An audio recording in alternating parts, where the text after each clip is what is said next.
All right. Let's make sure my audio is working properly here. Yep. Excellent. Okay, good evening, everyone, and welcome back to our Torg Eternity Chasing the Eye campaign. I believe it's our first game of 2024, unfortunately, due to the holidays in real life. I'm your game master and host for the evening, Michael B, aka Lord B Gaming.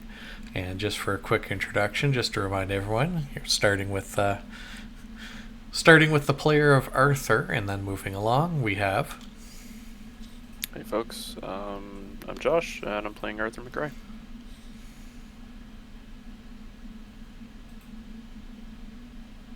And Matilda. Sorry, I'm Jessica, and I'm playing Matilda Mouse. Yeah. I'll go next.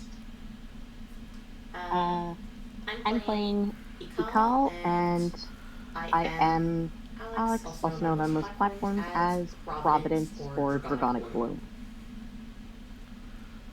My name's Chris. I'm playing Solène Dubois, a white witch from the Cyber Papacy, who is not at all cut out for this particular world. It is a rough one.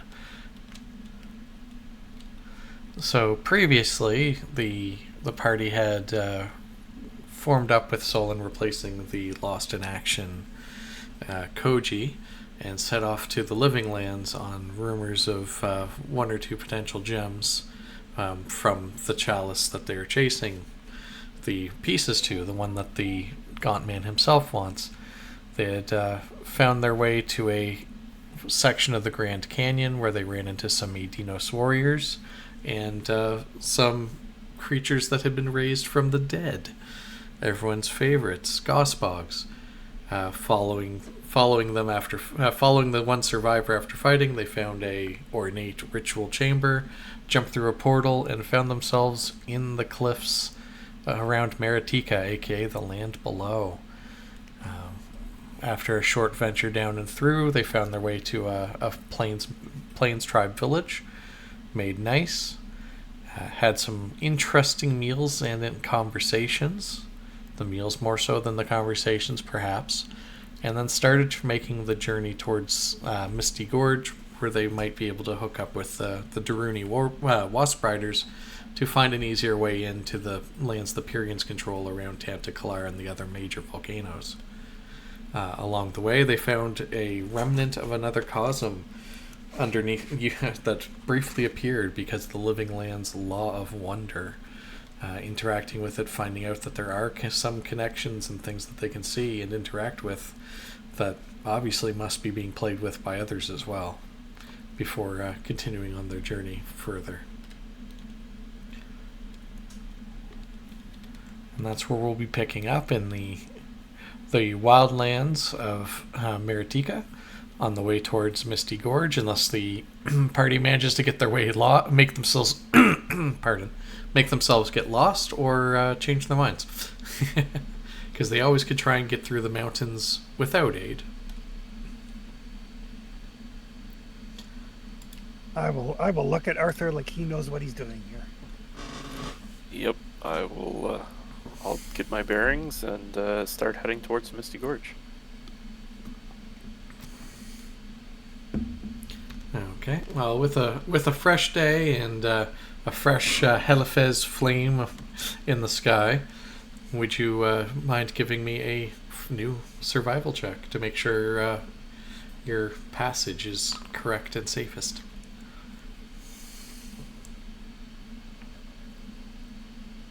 Well, hopefully that works.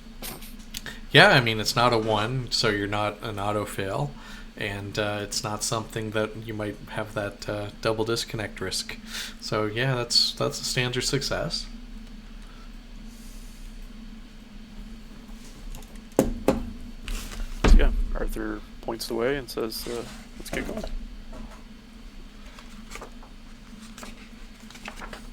If you say so.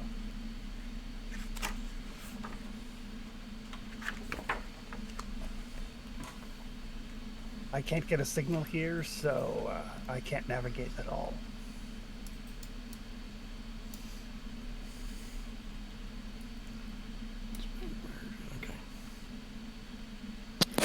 We still in the part where the grass is taller than I am?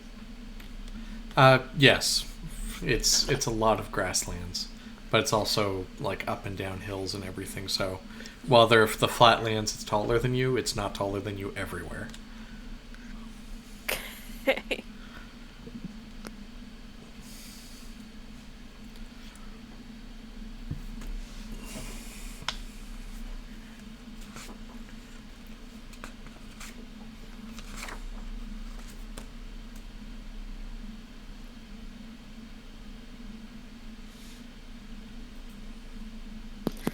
Well, I guess we just keep moving. Yep. Follow the plan.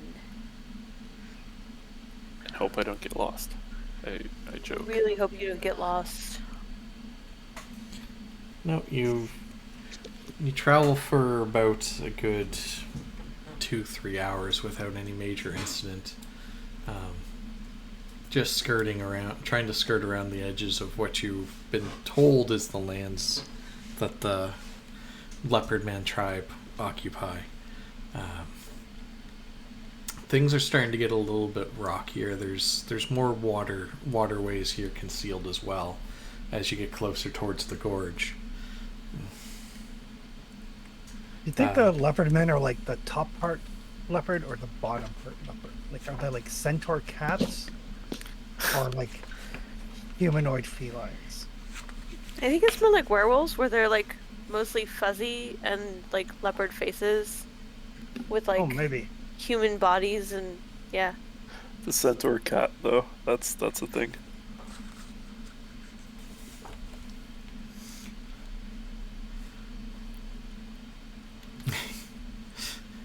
The type of conversations that sustain people while they're traveling through these not quite trackless wilderness.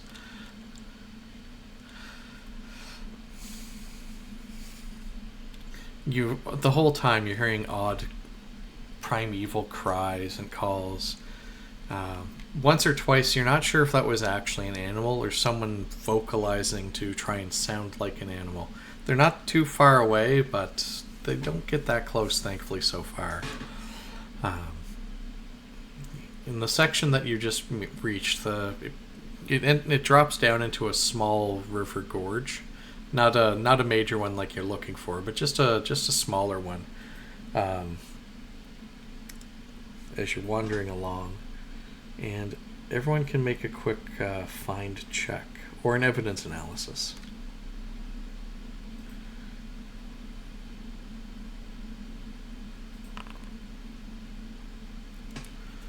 No.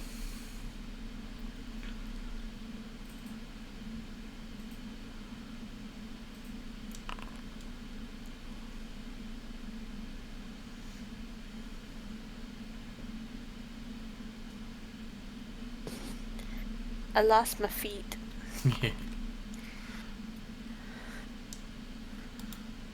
Well, everyone hears an odd, like, I wouldn't say odd, but you hear a sound of like a splash.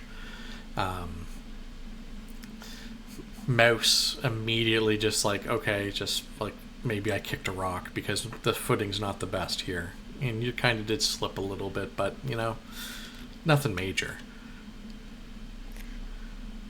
We're gonna assume it's because we're in one of those parts where I can't see anything. Meanwhile, the call starts like looking around the water just see if there's like some fish or some other prey that might have shown up suddenly. But something about the sound really struck Solon as a bit odd. Can't quite place it, but that might be because you're not used to roughing it like this, anywhere near like this, let alone quite this far.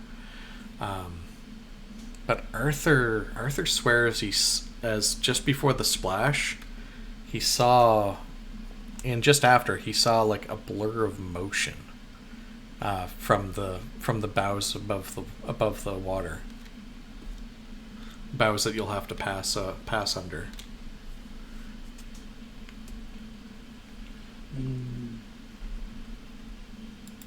Stop for a sec.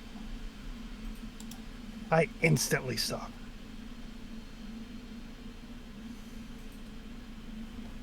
if told to stop by the others, Ikal will stop. Yeah, And look at them like, what? Most trusts Arthur's enough to stop. Either my eyes are playing tricks, and it's because of the fact that we've been out here for so long and I can only see so many blades of grass.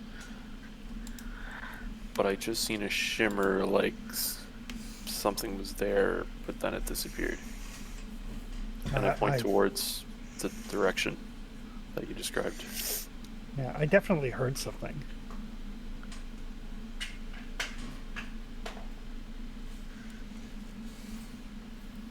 Okay, let's keep going, but be prepared for anything.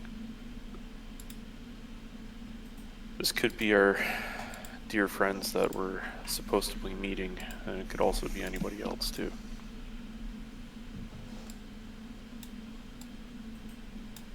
Arthur will We'll be continue. on high alert as we move. Yeah. Yeah, most will basically bring her claws out.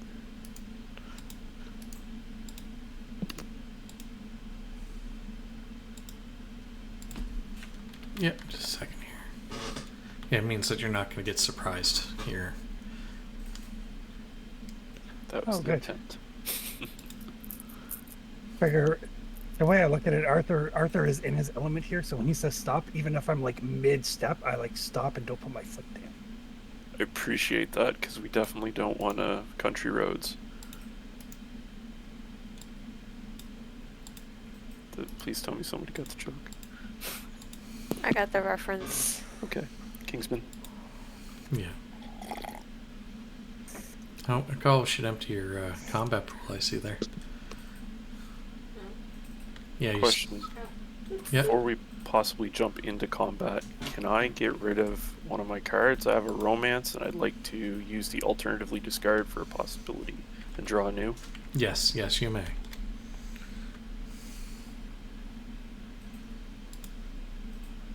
But you could find a significant other down here in the land below. Yeah, I'm good.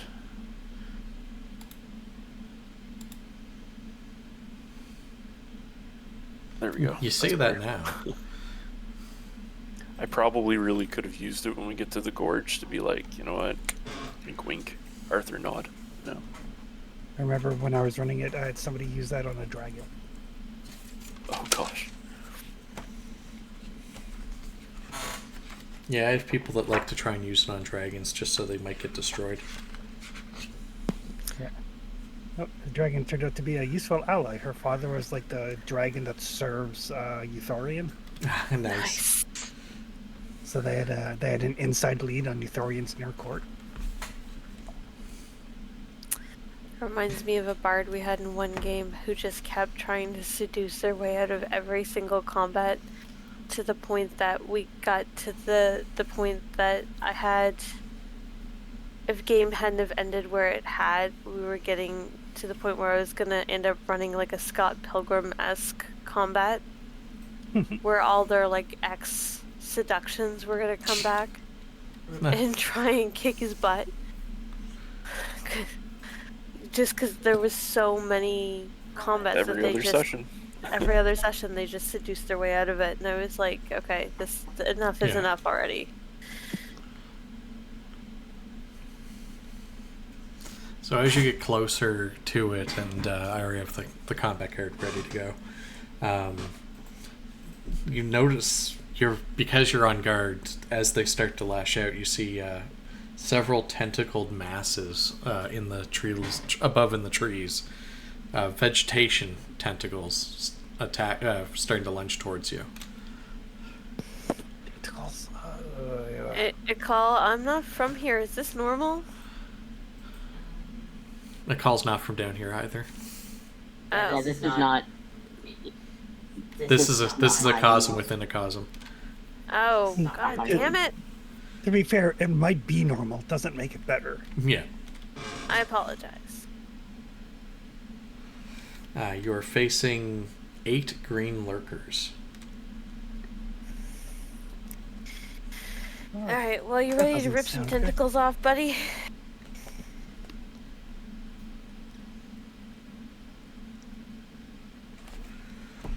The lurkers are tentacled masses that prey on some of the most fearsome creatures of the Tall River and other regions. Large crocodile-like reptiles, predatory fish, and even the large leopards. This makes them the top of the food chain in this particular section of the jungle. So they are from here. Hmm. And they're top of the food chain. Yeah, that still doesn't make it better. No, that makes it worse. Okay, so our first initiative card is Puny Tricks, which means that the Intimidate skill may be used as the defense against any type of interaction attack this round. That works for either side.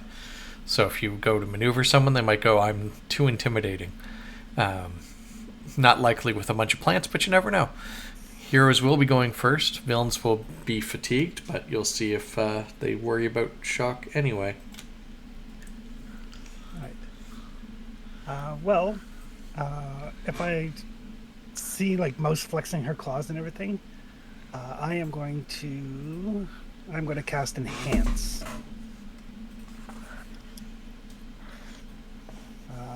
So I will aim to enhance Mouse and Ikal's strength. Yay!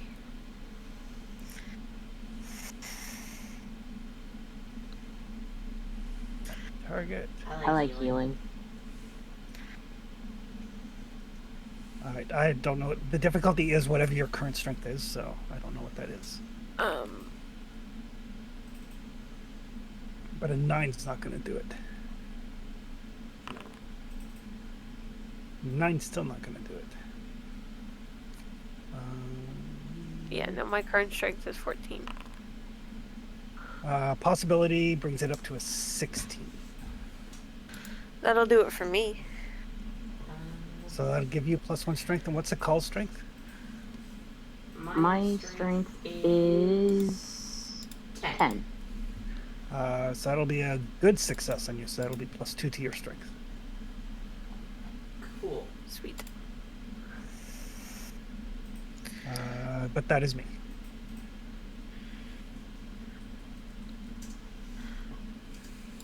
My plans were to try and light them on fire. Akal, would you like to go first? Sure.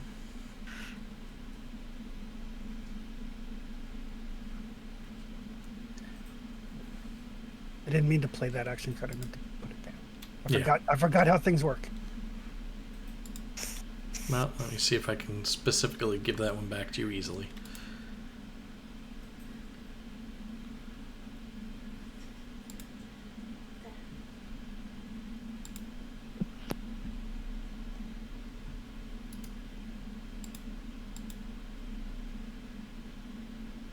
If not, I can remember I've got it in my pool.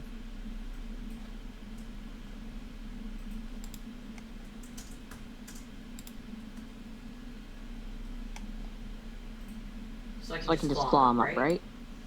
At the tendril parts. Okay. What do I click to target that? Is that like a targetable token, or I just see the one? Just make your roll. I've got the stats here. They're special creatures.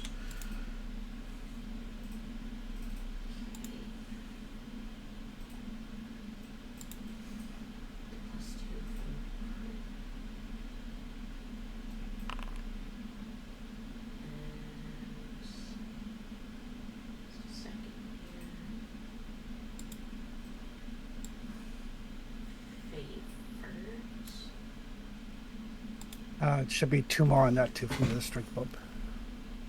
Yeah, I put the +2.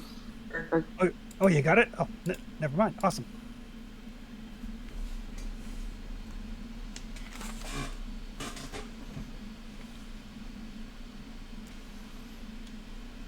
That's a good success on the tendrils. So 16 damage. Your claws don't penetrate them. Like they just kind of skim off the sides of it.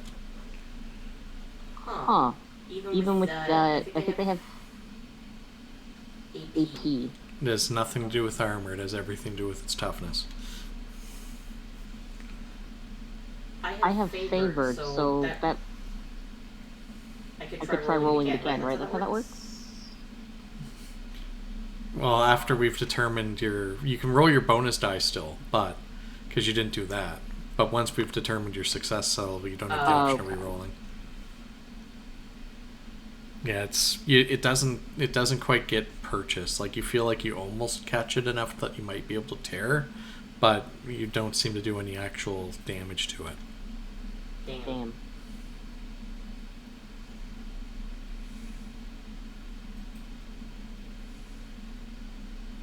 Okay. What's the distance from Arthur to one of these bundles? Not necessarily the tentacles, but basically where you think these are coming from.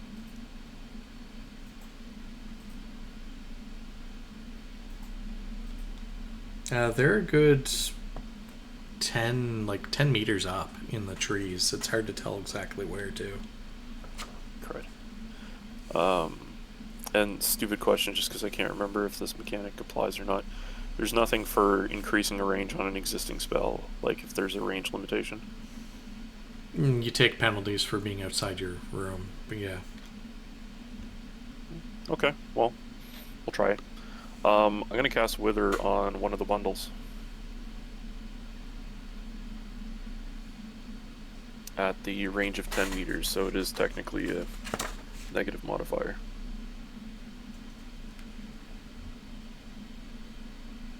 My normal range is 5, which is why I was asking. Yeah, you'll need to lead off with another find check just to make sure you're targeting a proper bundle.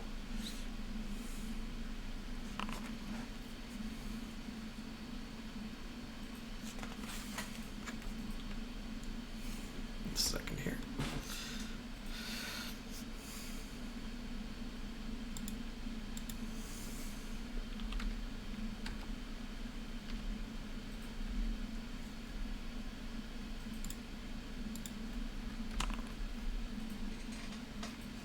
Yeah, you can. It just moves enough that you spot one of the what looks like an eye on the underbody. Okay. All right, and then do I just do a -2 or do I do disfavored? -2. Okay.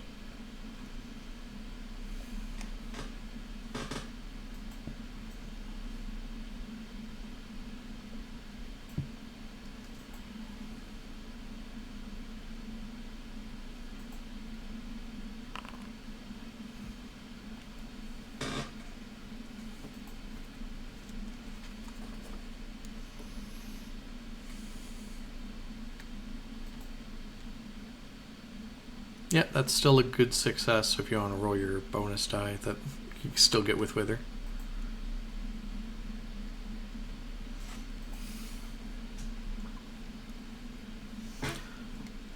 Okay.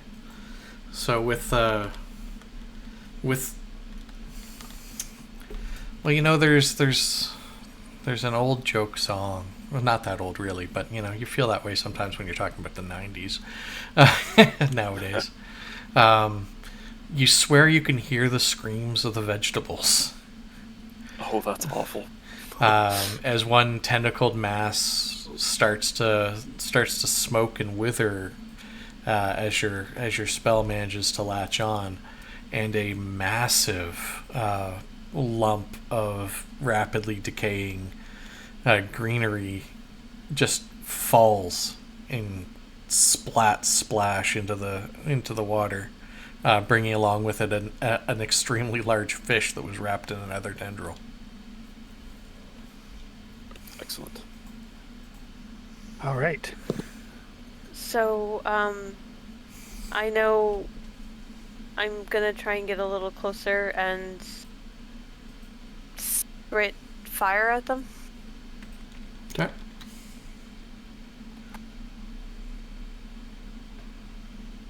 Don't burn the vegetation down.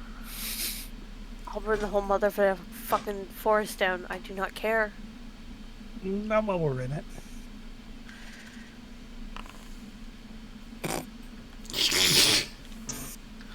Okay, I have a possibility. Except you rolled a 1. Oh, Can't possibility damn on it. one. You would need a second chance card in your pool at this time. And I don't have anything in my pool at this time. Yeah. So as of this moment, you have disconnected. Okay. Oh no. That's fine. I will roll the reality test when I come back. Yep. The mouse steps forward, plants her feet, lines up, starts spraying fire, and then suddenly it gutters out, and she's standing there with exposed to the elements, no armor, just her normal undergear. Oh no.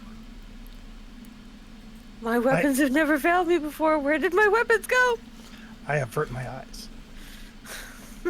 Arthur chuckles. Where are my weapons? I mean, you still get to put down a card into your pool at least. Oh, yes, I will take the... I don't think I even have a second chance card in my hand. No. It's a rare card. It's one of the ones that's like, man, these are always good to have. Yeah.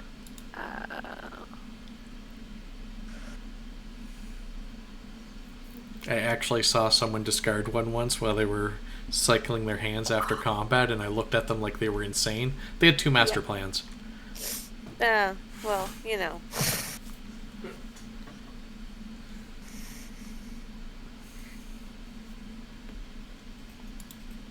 Okay, and with that, we switch to them.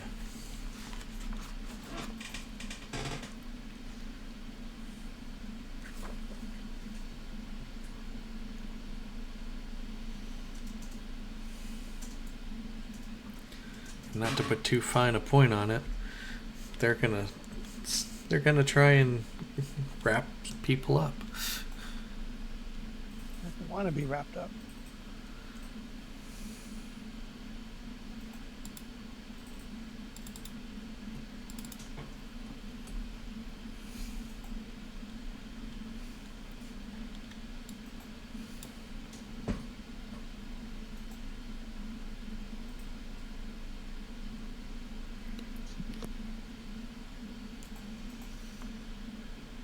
Okay, well, first we'll start with Mouse.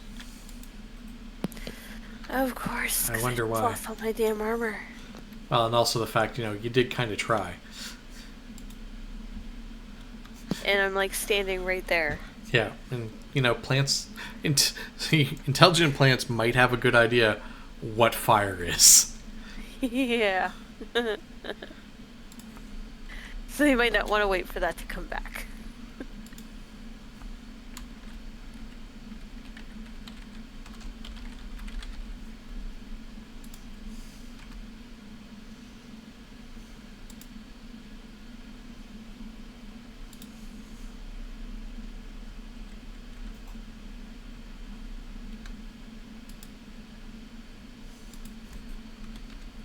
Since apparently the token still had 2 wounds on him, we have to adjust the roller slightly.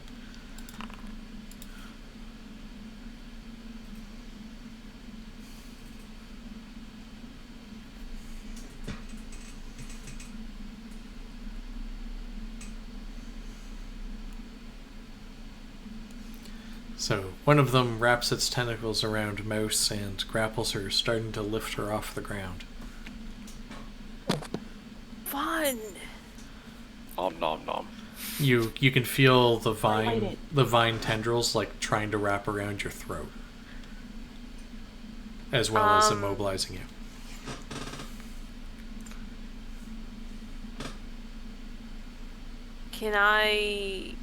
Would adrenaline help at all? Well, on your attempt to break free on your turn, yeah. Okay, I'll save it for that then.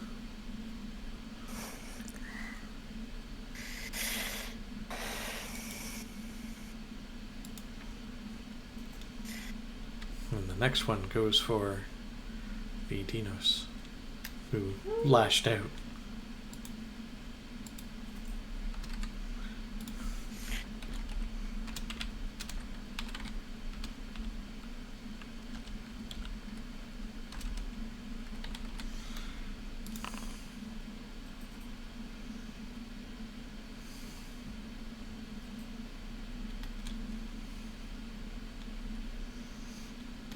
Well, that's still good against a 12 strength, so...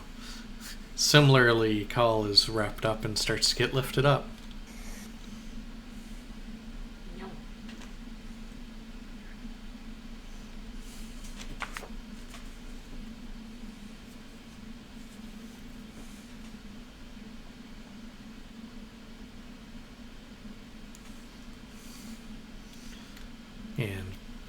because the other two stayed a little back with their spellcasting, they don't seem to be able to reach at the moment. Told you violence never solves anything. This is not the time. This is the time for all the violence. Agreed.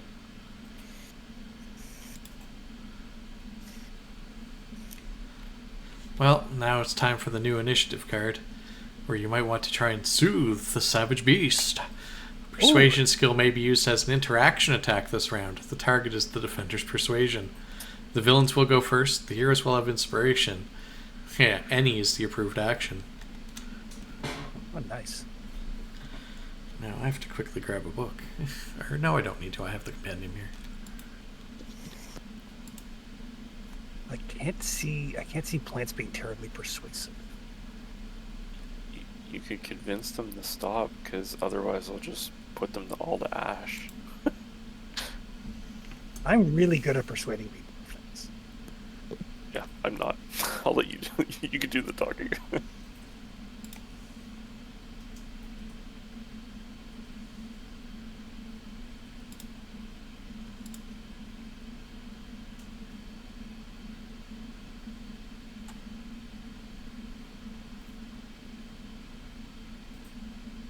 My little fox friend makes some persuasion favored for me. Ooh, that's nice.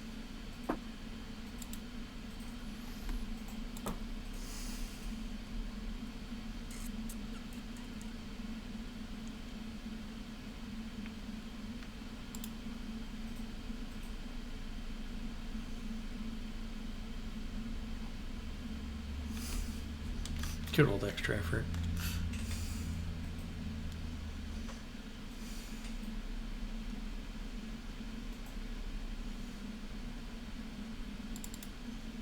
Okay, I was pretty sure that was the case, but I wanted to make sure. Alright, so first the grapple against well, the call's still selected, I guess. Your strength is currently 12, correct? Yes. Although just a sec here. I do have a +1 bonus to unarmed combat defense if that applies. From Jungle Blast. It does. They still beat you by 7, so your current toughness?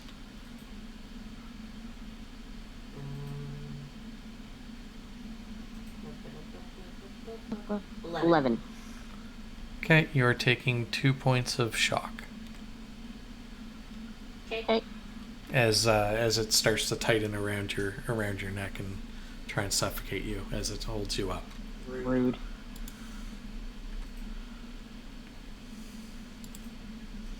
And what's Mouse's current strength?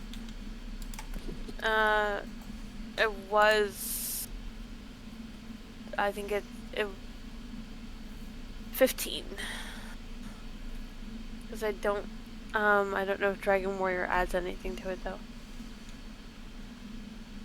I don't think I have that perk yet, so. Yeah, no, I'm saying that without like a strength modifier perk. Don't you also have one based off Solon's?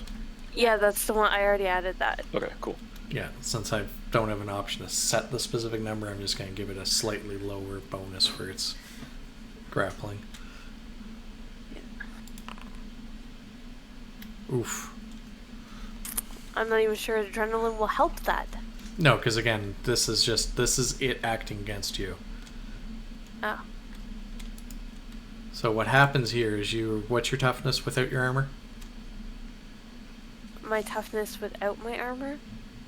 My values reader is reading at 16, but I don't know if that's got my armor added in. That would be with your armor. Okay. Okay, so you're at 12, because it says armor right beside it. Oh, okay. So you just would subtract that. So you're at 12. Oh, I see it now. Yeah, so you're also taking 2 shock, but you're also going to be stymied because of the outstanding success. Okay. Awesome.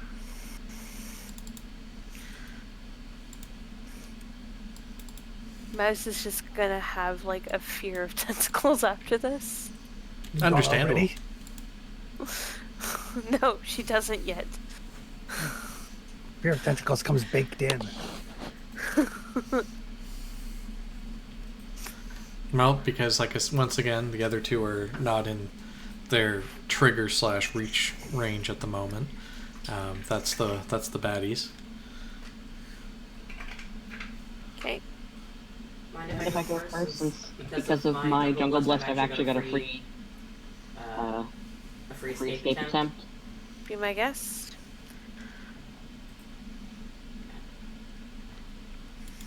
This is grapple, right? Correct. Okay, yeah. If restrained, can contest the grapple with dexterity as a free action once each turn to eliminate the condition.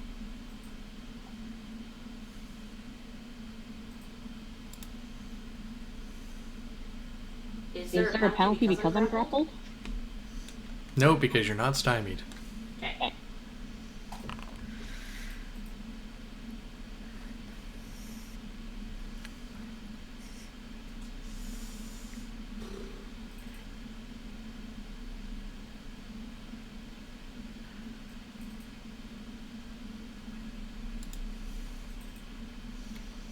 You now may use your turn's action to make the opposed strength test instead.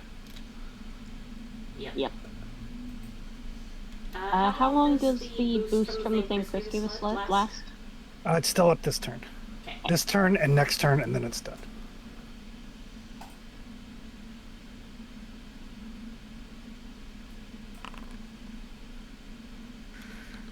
Yay.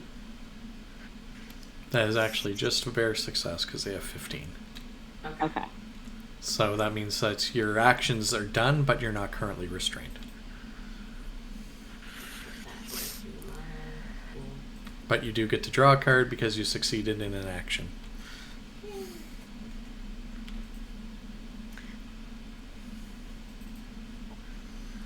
Right. I just want to make sure I go before Mouse does. Okay. So, Arthur, if you want to go, you can. Okay, so, Mouse, if you want, I can actually target probably that bundle, and by proxy get rid of it off of you. As long as you don't wither me in the process, I'm fine with that. GM? Yeah. I didn't know if it was just like a I mean, if you bomb want to plate target type the thing. tentacle instead of trying to guess where the mass is.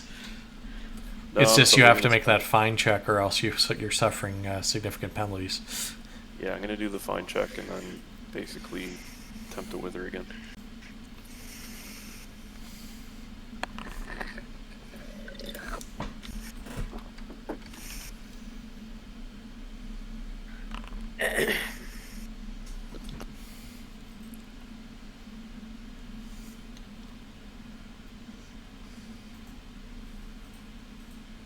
Yeah, you still succeed.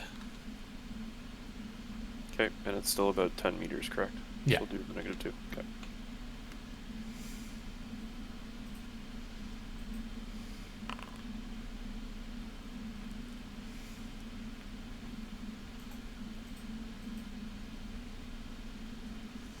Does the womp womp stand? That's what I'm debating right now. We're gonna push the womp womp. I'm gonna burn my willpower that I got in my hand.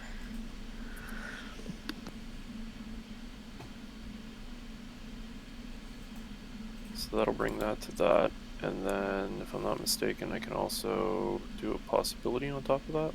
Yeah, you could have done it the other way too. Oh, okay. Oh. Okay. And it is an outstanding success, so, your usual bonuses. 2, right? Yep. Okay.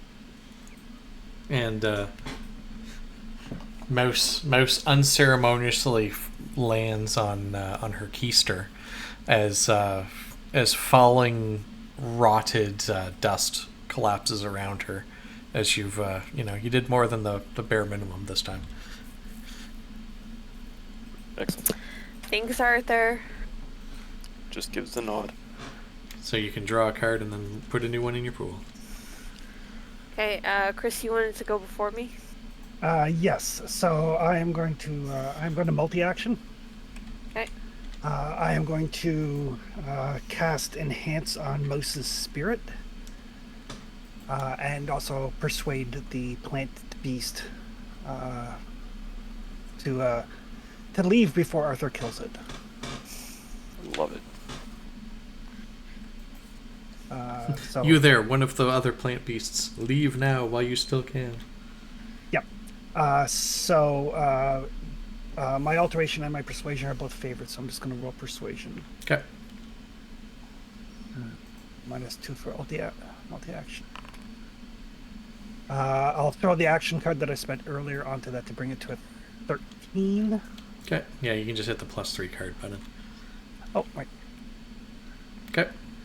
So that's a 13 on the persuasion, and it'll be a 17 on the alteration. Okay, that is a good six. Nope, that's outstanding. So player's choice. So it'll fuck off. Okay. And what's Moses' current spirit? Current spirit? 6. So that'll be +3 spirit. Awesome. I assume this is for my reality test. That is the best as I can buff you to Get try my to reconnect. weaponry back? Yeah. Get your you back. Thank you.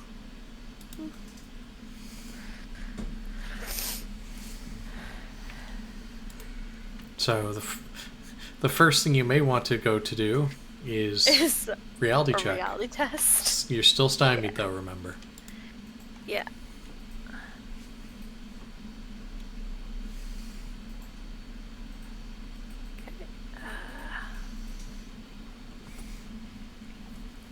So, +3? +3 and the yeah, because you'll have the stymied modifier on the roll too, as a separate click. Okay, so...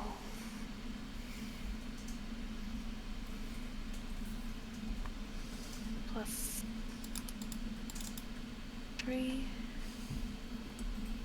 And then, where is the stymied? You can just use like multi-action -2 or multi-target -2, or write it in. Oh, I see it. Okay. I think that's... Yeah. I think this is correct. We will see. Yep, that is correct. Okay.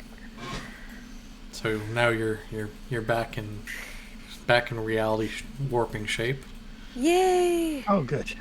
There's still 5 of the creatures there. Is that my full action? No. Okay. We're gonna try this one more time with feeling, because I'm standing here. Yep. Still stymied, I assume? Yes. That doesn't go away until after your action. Yeah. So, I'll just hit the multi-target again. For the -2. And there we go. Yep. So you get to add your bonus die. Sweet. Nice.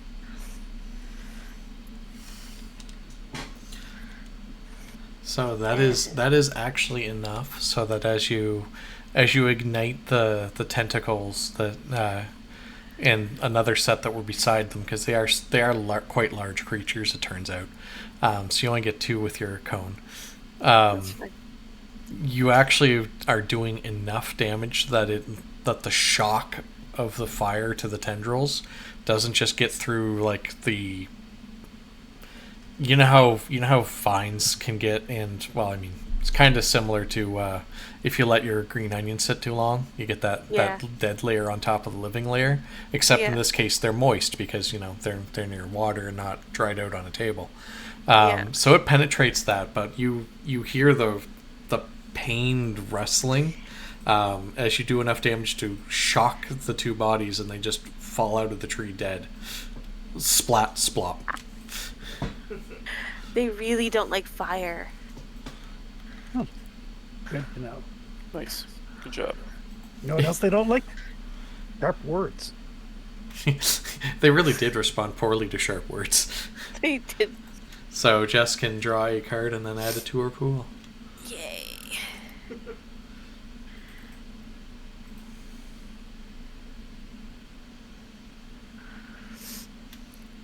As that brief flash of every dwarf's nightmare of being in the caverns and being captured by an unseen Nibikurid, the super intelligent spider monsters that lurk in the tunnels, and super intelligent by virtue of spider intelligence. But they can talk to you if you have time.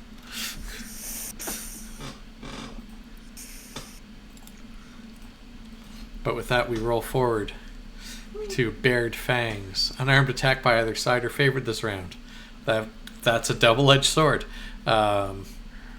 Heroes are fatigued, so everyone without fatigue on their gear takes 2 points of shock, and anyone that does takes an extra 1 or 2 depending on if they're the dwarf with their armor.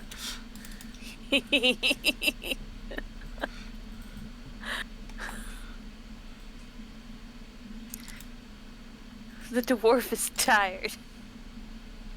2 points of shock, you said? Yeah. Okay. 4 for the dwarf. Oof. Yeah. Yeah, it's you know a system's really good when they add extra penalty. Yeah. But on the bright side, there was a boost to shock, which not really. If only it also boosted those more often.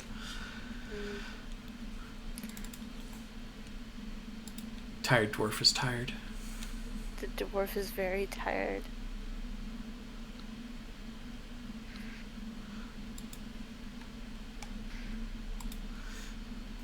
But the heroes get to go first. So how many do we feel is left at this point?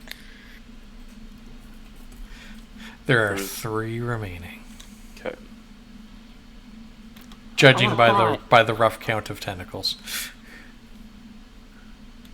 I mean, you can really call them tendrils, but I'm not under the effect of the +2 anymore, am I? Strength. This is the last round for the strength bump. Okay.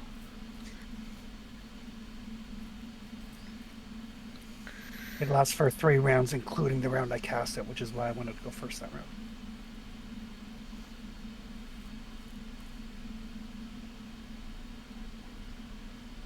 What should I set the DM to? what are you trying to do?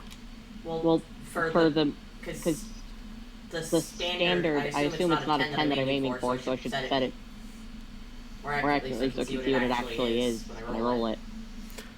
You still haven't said what you're trying to do. To melee attack it, like with my unarmed. Okay, then tendrils. It's 11. So you're gonna have to just basically give yourself a -1, because it doesn't have that as an option on the drop downs.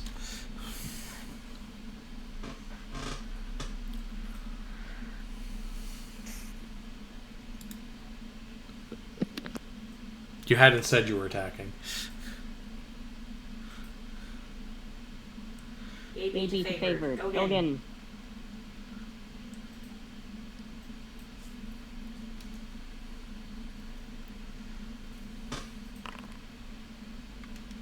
Oh, bro!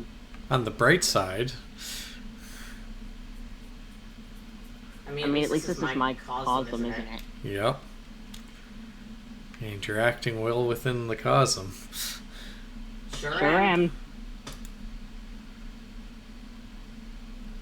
Well, time to add another card to your pool and move along.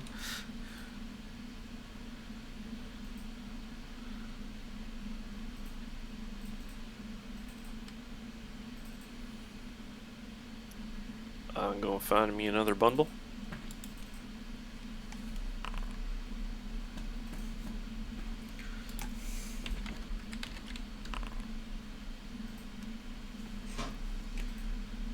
You just make out where it is. Still at 10 meters, or is this one further in? No, they're all basically where you're moving into. When you move in, you're going beneath one, so if you miss, it can get you, but otherwise it's 10 meters. Oh, look at that.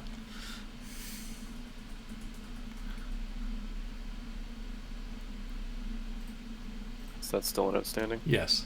Okay. Pew pew. Just a cloud of a thin, because of the strength of the winds, cloud of dust and rotted muck comes falling down. And you get a wither, and you get a wither. Since that's an attack, you can draw a card and then put one in your pool.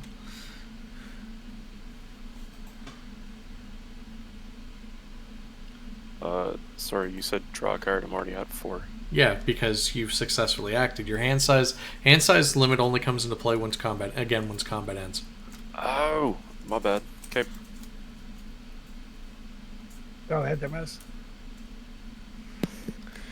Light that shit on fire again.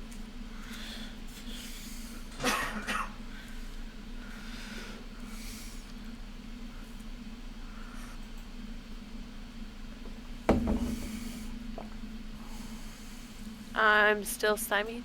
Yeah, I'm still stymied. Nope, yeah, that's off. Okay. Cool. Is that a hit? It is a hit. Unfortunately, it doesn't do any damage Darn it. as it currently stands. Even with the fire? Yeah, it wasn't the fire, it was the amount of damage you did. Oh. Would my supporter help? And or do you have any? I don't have anything that would make my fire do more damage. I have an adrenaline, but that wouldn't do anything for my fire. That's dexterity and strength. Supporter, or... Well, it's still a dexterity-based attack. Also Oh, is it? technically Yeah, work you're for changing +3. your pool is what those are. Okay. So a supporter from Alex or your adrenaline, whichever. I'll play my supporter. Okay. That's up to you, yeah. So then just hit +3 card, Okay. and then hit bonus die. Cool. Unfortunately, it's not quite enough in the No. realm of damage. Okay, and I can't stack. We've already put a card, so I can't stack my own. The other card wouldn't change the roll. You would need to add at least another 5. So you'd have to spend a possibility and hope for a good roll. Okay. Well, I will just let it stand then. Okay. You see steam rising up from it, but it doesn't quite seem to get through the living slough of dying material. But you do get to draw a card and then put one into your pool because you still did successfully attack. Okay. Right, and there's 2 left by my count. Yes. Correct. All right. Remembering those animal sounds that we heard earlier, I am going to do my best to mimic those, and I am going to try to trick these things. Okay. I don't know if it'll work or not, but there's only one way to find it.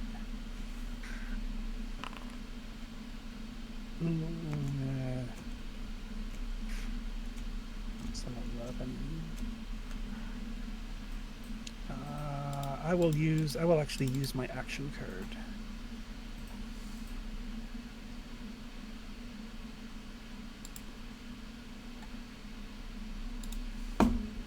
Okay. So that brings it to a 14. Yeah. Second here. I don't know if I can trick plants or not. Well, they are semi-sentient, so they are capable of being tricked. They're not immune to it. Yeah. And I did include the multi-target penalty, so I'm trying to trick both of them. You actually have an outstanding success, just because you played your action card. Sweet. So they will go chasing off after the animal. Yeah. thus ending the combat before they get to lash out again. Woohoo! Sweet. Ah, So everyone can pull their cards out of the pool, and then hand size does go back down. So you get to pick which ones you want to keep, and if you really don't like what you have, you do have the option of discarding another one to draw another one. So, silly question. You can't play anything that you got instead of discarding it, can you? The only exceptions to that rule that I permit is if it's one that you can normally discard to draw a card and get a possibility. Okay, cool. All right. No, like in my case, I had I have a second win in my hand, so it was like, oh, I can cover shock. Everyone recovers shock because fight's over. Got it. After Okay. a couple minutes more of walking, everyone will be fine again. Right.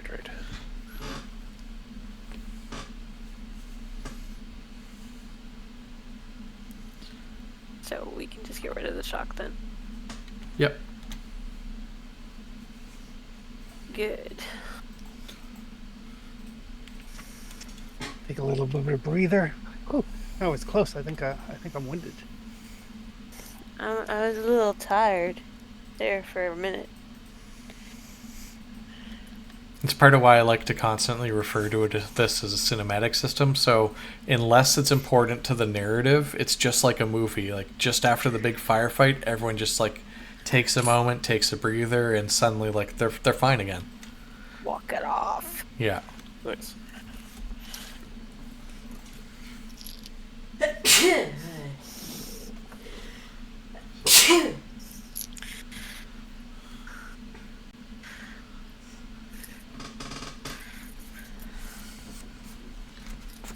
All right. If everybody's ready, we'll keep going.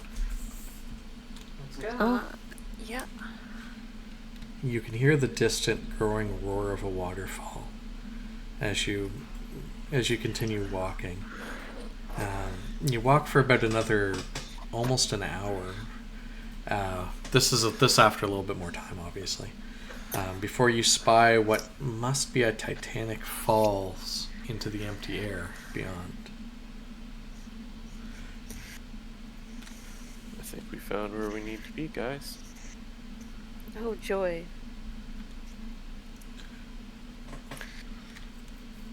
You can see that not too far away, there's a waterfall nearby that, because the water that you were following connected to a larger river.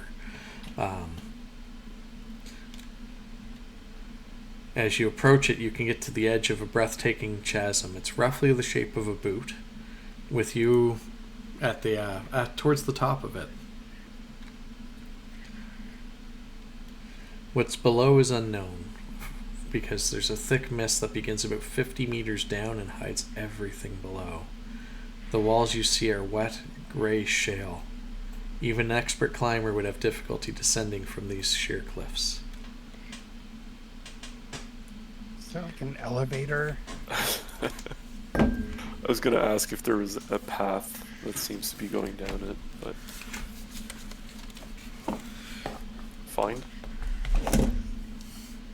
You certainly can check.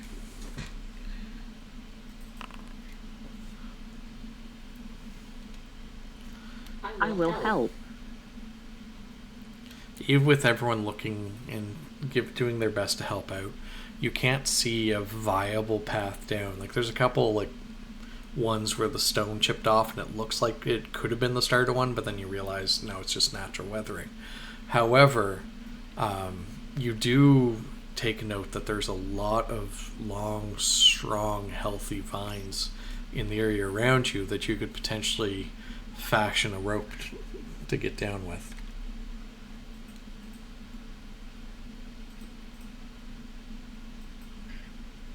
And these are the folks that were supposed to get the flying creatures from, correct?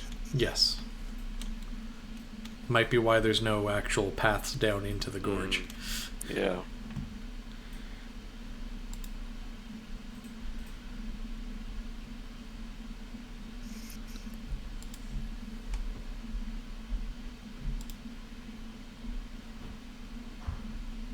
So do we want to go to them or try and bring them to us?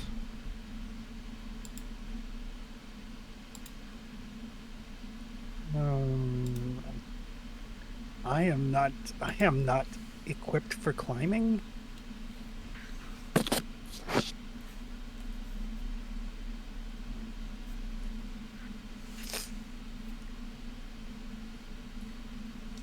How would you suggest we bring them to us without alerting everything else in the area?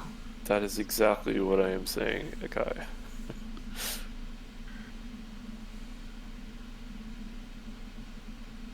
But they would come up.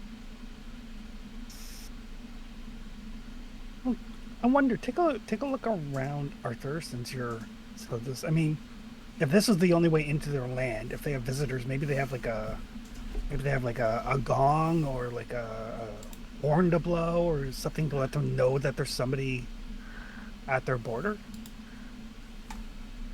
Yeah, that sounds reasonable. I'll start to look to see if I can find a gong or set a large, drum sets or something, just kind of hanging out. A horn. I'm assuming that's another find or evidence analysis. No, you look around for a bit. You guys even move a little bit along the sides of the gorge. I'll move your icon. You find no signs of anything like that. Similarly, you don't find any signs of a passage you may have missed either. It looks like looks like either you fly or you climb.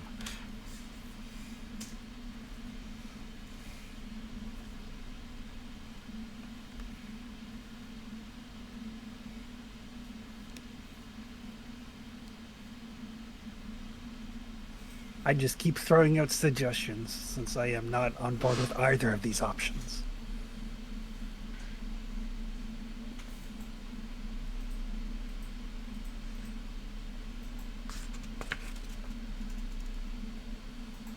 And it's mist, is basically what you mentioned, correct? Yes, there's a very thick, pervasive mist that fills the gorge. Okay, that rules out what I was thinking. Okay, so really loud sound, but then to that point they might come visit. We might also have a lovely dino show up. And they No might offense. just ignore us. Or they might just simply ignore us.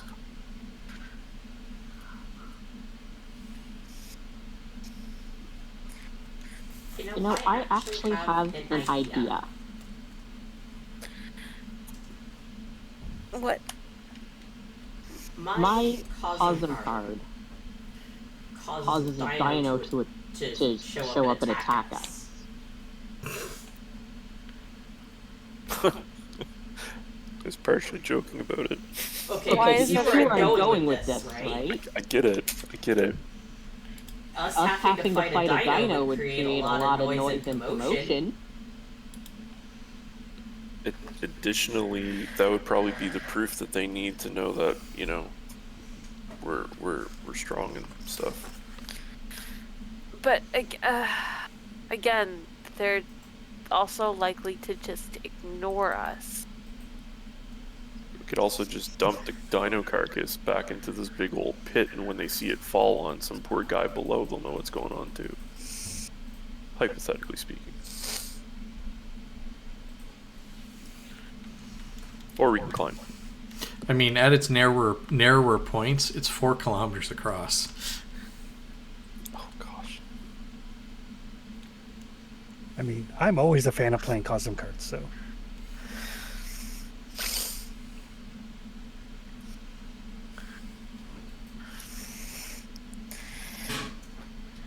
Sure, let's do this. We're gonna dump a dino down our front door. Or attract them via said dino. Yeah, Okay. let's do this. I think it's a great idea. Dinosaur, go. Excellent. And here I thought I was the chaotic one.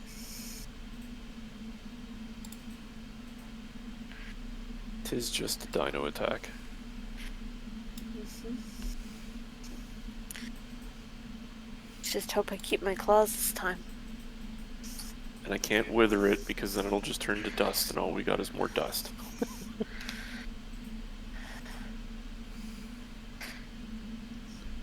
Charred dino still works, right? I'm assuming so.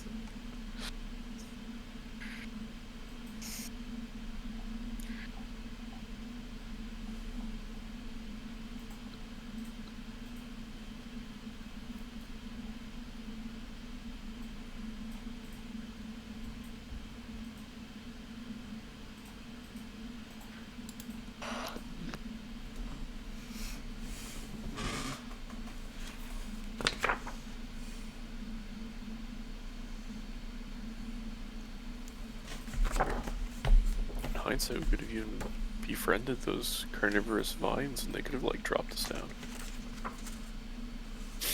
I mean, I persuaded them to run away. I think that was about enough. I don't think there was any becoming friends with the carnivorous vines. I will be having nightmares for weeks.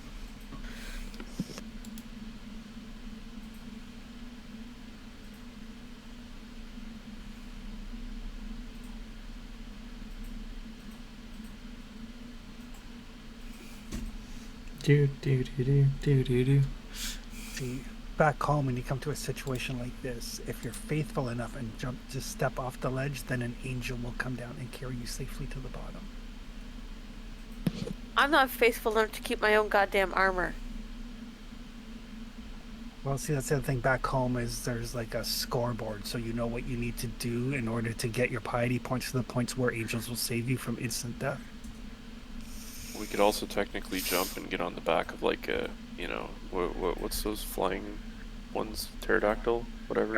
Airplanes, hover cars. Yeah. Yes, those might break our fall, but so could possibly the ground. Who knows? Oops, wrong one. Awesome. I mean, in my spare time, I've been jotting down notes on a spell that will allow for short-range teleportation. I That would be assume you don't have beneficial. it prepared yet.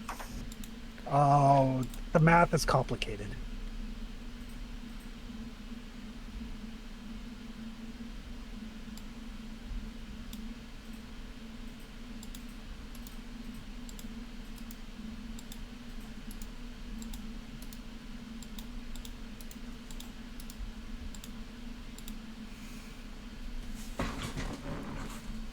So you're wandering around the edge of the large gorge that you don't know how deep it is. When you suddenly hear the echoing cries of several flying dinosaurs with riders on their backs. It looks like Edinos warriors on the backs of them, as a matter of fact. And they seem to be engaged in an ongoing aerial fight with... We can't hear you. Oh, holding the wrong button. I don't know why I was holding the wrong button. I know it better. All good. So you're looking around the edge of the pit there, trying to figure out something to do, some way down without necessarily having to make yourself a rope, because, well, Solon really doesn't want to do that at the end of the day.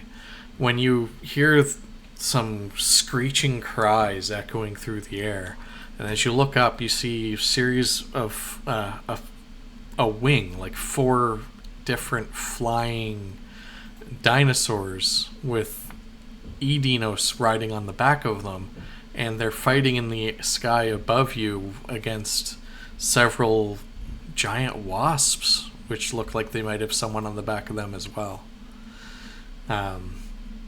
As you're briefly pondering this, another 2 Lycan fly in, spying you, and point as they start flying down towards you. It appears that they may have nets with them. They might be in the middle of trying to catch slaves.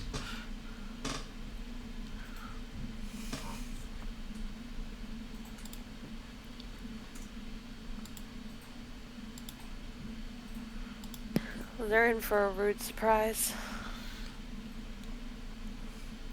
Welcome to the scene, the combat. The first card is Fickle Fate. Dice added by possibilities or an equivalent do not add a minimum of 10 this round. The villains will go first, but the heroes do have up. Any multi-action is the approved. We're gonna have some fun. Oh.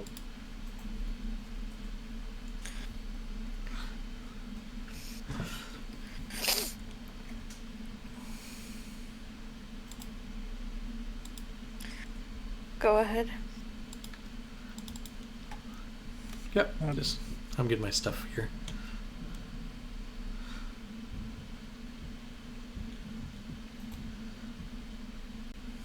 Having an easier time spotting the humans than, say, the dwarf, and having a disdain for other Udinos.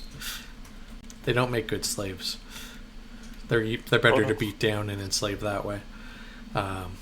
One of them goes directly for Arthur.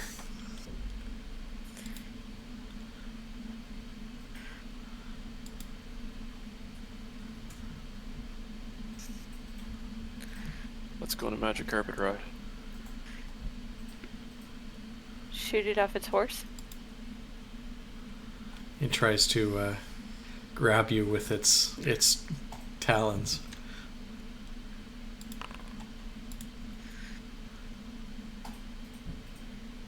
Yep. What's your toughness? 6. Ooh. As its talons grab you, you feel a cracking of your arms from the strength of them, as it's currently doing 1 wound and 2 shock as well. Have we never bought Arthur any armor? I have armor. That's the sad part.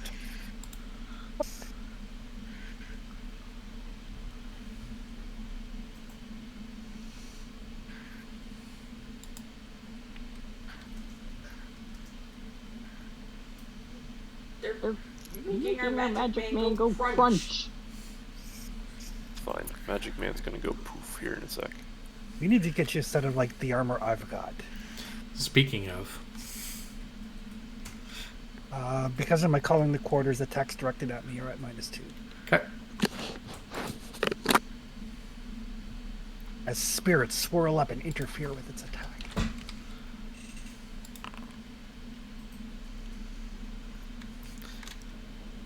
And apparently it's enough to make the Lakin swerve to the side. Its rider tries to redirect it to still get you, but fails. Oh, thank you, spirits.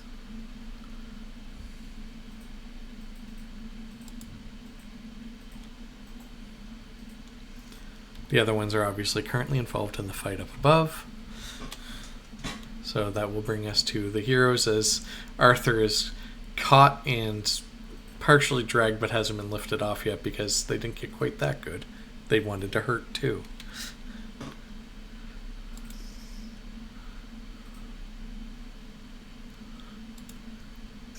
So considered grappled, correct? Yes. Okay. Specifically restrained. Stupid question because it doesn't happen enough. Can I still do things while I'm restrained? No, you can make a strength test to try and get free, and that determines how much actions you get. Oh gosh. Okay. I'm going for the one that's restraining if you want to wait. That's part of why you've got you get to choose the order you guys go in, but also part of why Alex's perk is a perk. I am directly going for the one that's got Arthur grappled, and I'm gonna try and claw his arms off. The guy holding Arthur, not Arthur. I was gonna say The Lacton, yeah. I'm pretty sure she would do more than a wound. Listen, I'm not the. You can target the Lacton specifically, because that's part of why it's there. The other ones are just the primitive humans, just representing the others. Okay. I don't know if that's enough for anything. You will successfully be hitting and doing a wound. Okay.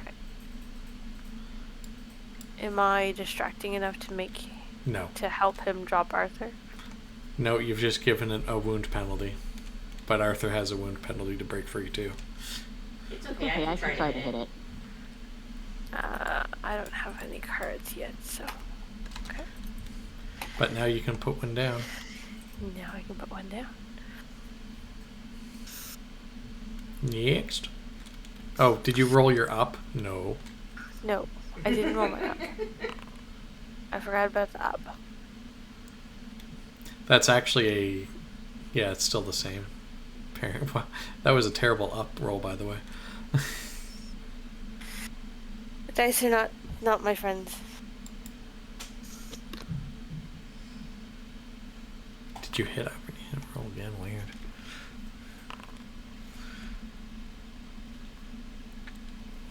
Oh, you can roll your bonus dice.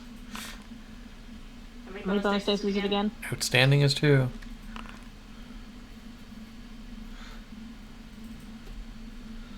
Still got a hold on him. The dwarf and the Adidas, just go attack our friend, will you? You're fighting a dinosaur, not, Bullying the squishy human is our job. Lie, squishy human. It squaws at you.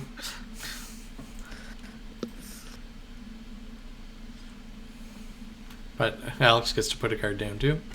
Yep, I did. Next. How far is Arthur from me? Oh, not that far. Like he was far enough away just under normal maneuvering of the group, so he's not really that far. All right. So I am going to attempt to trick the one that's coming at me. Basically, just kind of stand out in the open, all in white, and then as it comes closer, I'm going to move so it like smacks into a tree or something. I see where your player's choice is going if you get it. Okay. And then I am also going to enhance Arthur's strength. Okay. Way to Bugs Bunny that shit, Chris. That's right.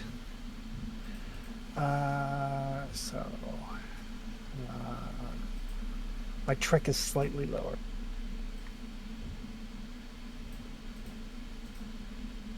Multi-action.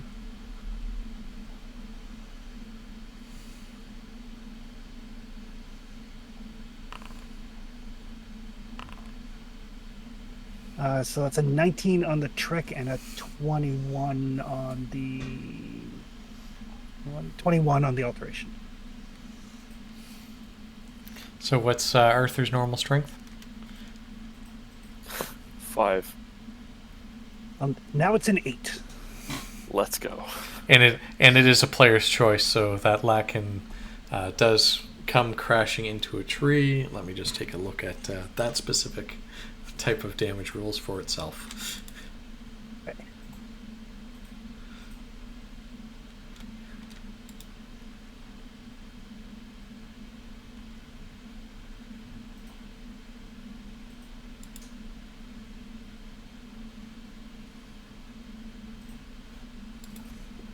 From me, I'm just going to quickly check and see what beast riding falls in.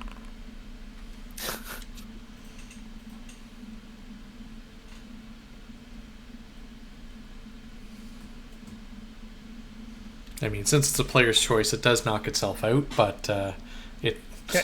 it does actually give itself 1 wound and 2 shock, aside from the fact it knocked itself out. Alright, that is me. Well, you get to draw a card and put one down because you did multi-act. What's a good card to play? I'll put down that just in case.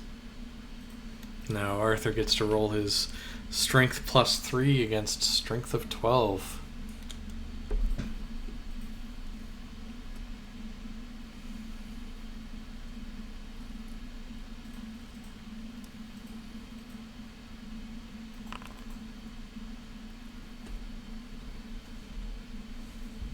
Don't forget there is the up on the card.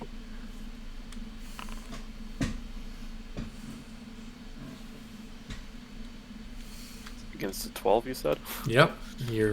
Hey, you still get free. That's everything you do, but you got yourself out of it. Awesome. Which means you do get to put a card down because you acted. Yay.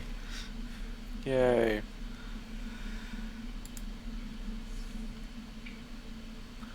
Next card. That concludes this round. Briefly glancing up, despite having some slight numbers, the Daruni look like they've lost one to the Lakin, so it's now up above. It's now 4 against 3. Oh no.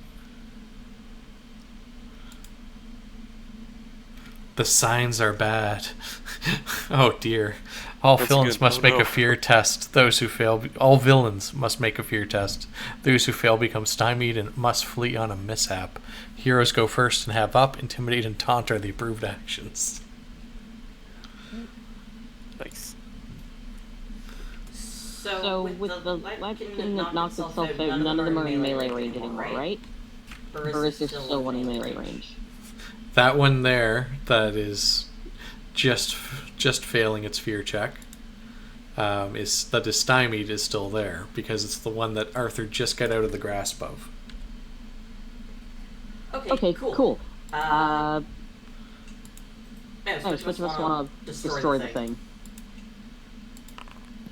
I'll let you take first crack at it. Wonderful.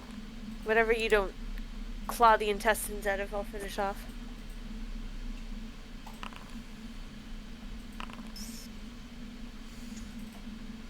Now roll your... Of course, now you get Oof. tremendously good rolls for those. Die! So, yeah, it dies. You would have actually killed it in that hit normally. And you basically rip it in half. Now, because you've done double its health levels. Goodbye!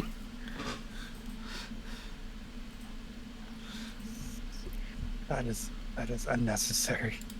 At which point, the people on the Bumblebee are the ones we want to help us, right? Yes. Yeah. So, Mouse will scream up into the sky, "Come down and fight us!" Taunt or intimidate? Intimidate, I guess. Taunt. Which one am I better at? That's the wrong thing. That is often the question. Which am I better at? Which am I better at? I'm slightly better at intimidation.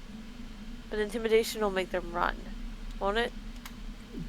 It's a player's... If you get player outstanding, it's what you want to do with it. Okay, I will try to intimidate them then.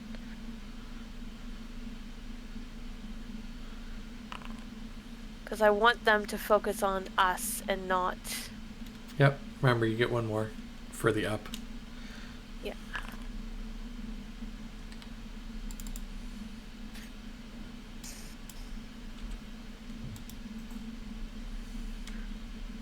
Okay, that is a standard success. Do you want to make them further stymied or vulnerable? The one that you're yelling at, that caught your attention. Which one is better? Stymied or vulnerable? Stymied is their rolls against the Daruni. Vulnerable is them being attacked by the Daruni. We'll make them vulnerable, I guess. Okay. You get to draw a card and then put one down because you did intimidate successfully. Okay. Cool.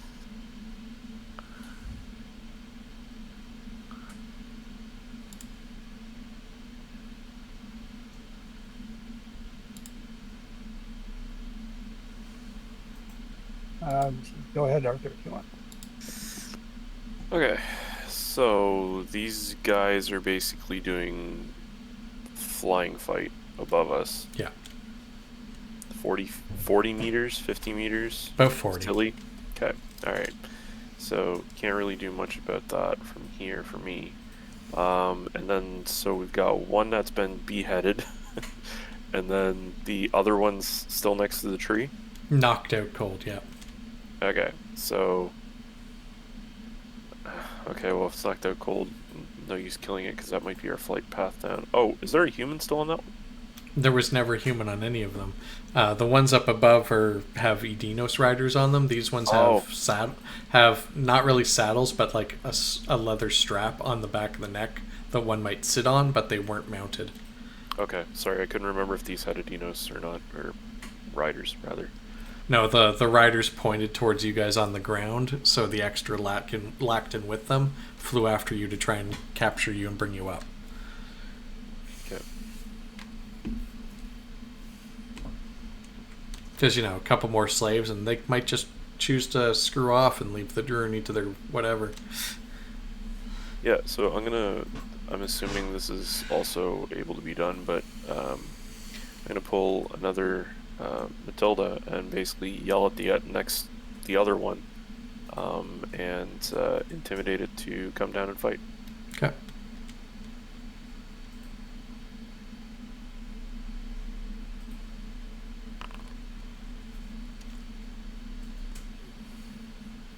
And then an up. And then I'm going to... You actually have an outstanding at the moment. Oh, I do? Okay. Yeah. If I have an outstanding, then I will leave it as such. Yeah, so that one, which is one of the other ones that was stymied, starts to bank, and even as its riders kicking at its neck, it banks and starts coming down towards you. Alright, and then I'll whisper to the rest. One inbound. You successfully intimidated. You may draw a card and put it into your pool. And put a card into your pool, not specifically that one.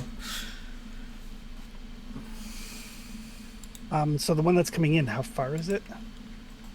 It acts after you guys, so it'll get in range for it to act at the end of its turn. But it's currently 40 meters. I will. As it's coming in, I will basically just kind of like, I've had a shitty day. I can't take a bath. I can't get my clothes clean. I can't get a cell signal, and I just kind of start to draw on energy, and I will intimidate the one that's coming in. Okay.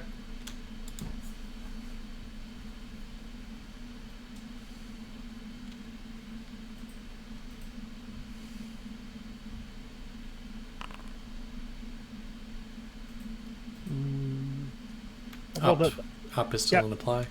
Yeah, I'll roll the favored first, though. Okay. Wow. That's a much better initial roll. Then I'll up.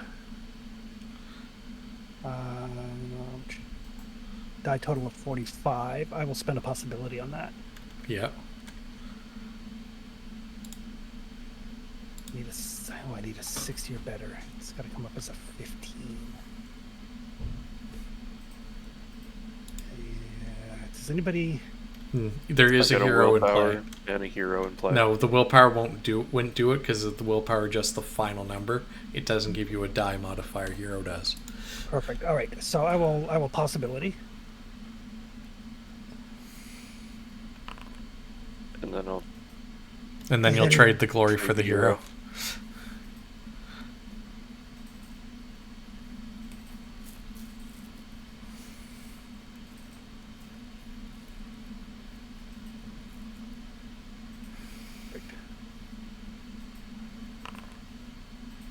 Nice.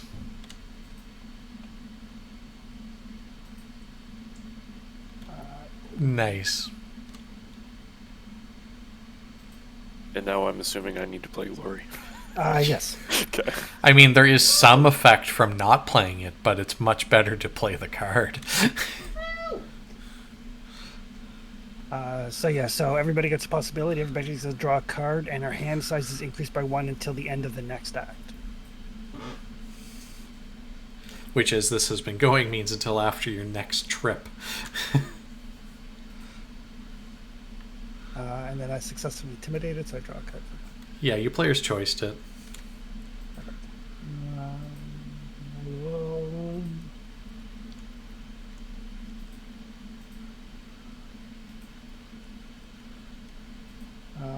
inspire now. Did you add your possibility? Everyone add their possibilities? I spent one and I got one back, Yeah. so I'm still at 2. Yep. So as it's coming in, my player's call is basically going to be that it gets distracted by this show of power and a pissed off mage who can't get a cell signal and just kind of crashes into the ground. Fair enough. Like it basically comes to a stop at my feet, like ground plows. Yeah. And then I'll say something about it's funny how the people who resort to violence are the least intimidating. That's me. Luckily for you, Cal's still high on his absolutely ferocious kill, or he would take issue with the implication that he's not intimidating.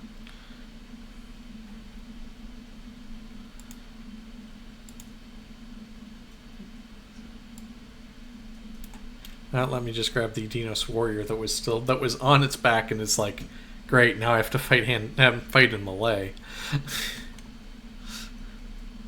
Which will still be next turn because that's when the crash will finish. But congrats also on your successful intimidate. And we got our first glory. Yep. We did.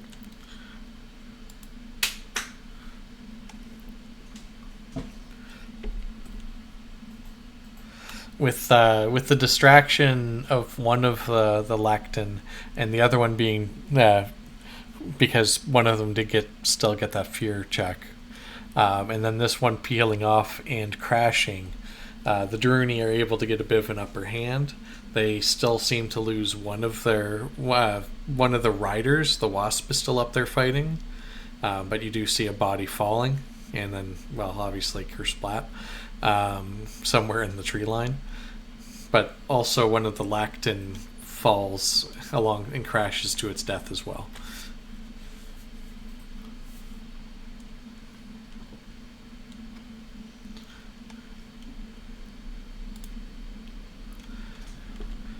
The fire hungers. Oh no. So where the Lactin crash, which isn't too far away, it's something ignites and a bonfire starts burning over there. Villains go back but have a setback. So in this case, the rider will have to will only be able to throw its spear because it's strapped in too tight, and then the heroes will get to go.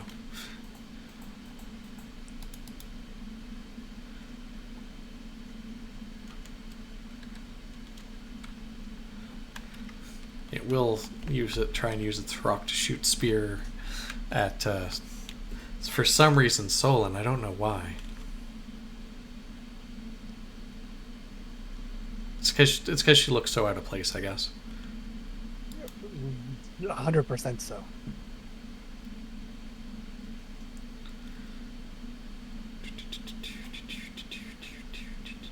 I like to imagine the Era Mesh armor has a little button I can press so it just instantly sheds all of the dirt and debris. And phew, it just goes flying away.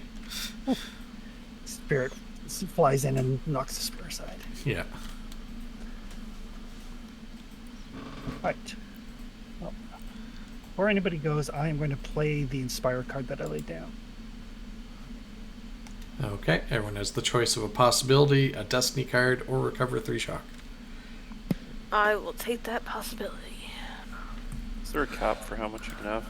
Possibilities, no. I'm gonna take possibility. Check. We live play it with a poker set, and I have had to start bringing out different color chips before. Oh wow. We have hit some insane possibility numbers at the live play table. Mostly because they like to throw Cosm cards at each other. I will be happy if I never have to see the trap card ever again. Trap is brutal.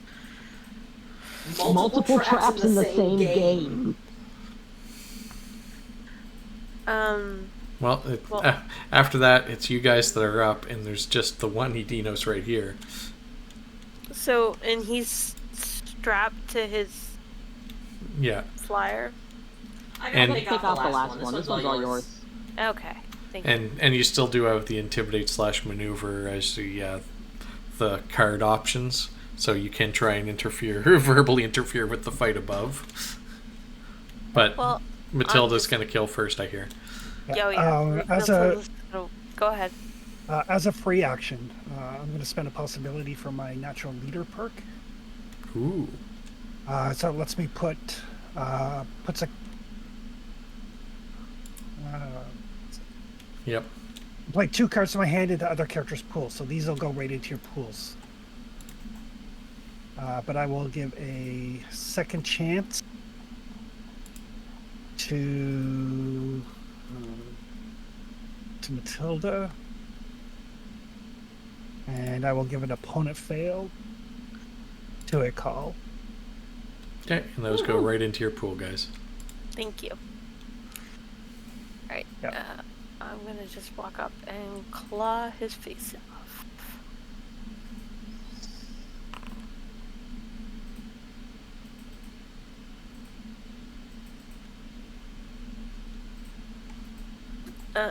We don't have the up's not still up this turn. No.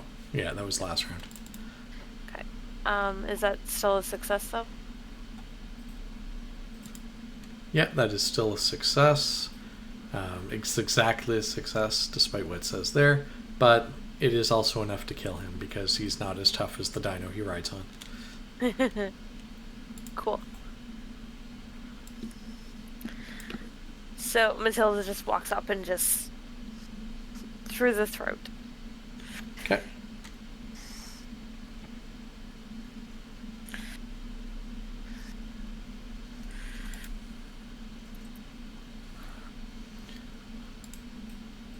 You said the second chance automatically goes into the pool? Yep. Yep. Okay. And I still get to put another card into my pool, right? Correct, because you've just acted. Excellent. And for a call, the card I gave you goes into your pool as well. Oh, awesome.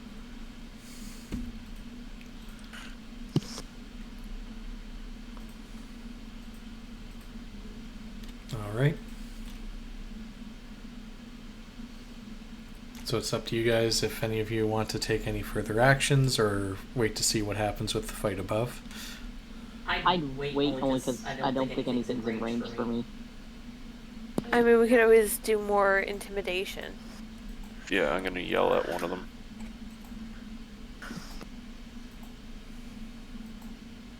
Yeah, I'm gonna go ahead and try and intimidate and say, "See, you guys are dropping like flies. Come on down here."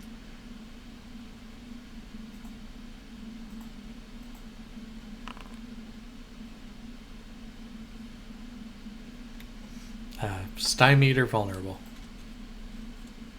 The one that lowers their defense. Yeah, it's just easier to hit or harder to succeed. Are your options. Easier to hit. Yeah. Okay. You get to draw a card and then put one into your pool. And then next. I will also intimidate.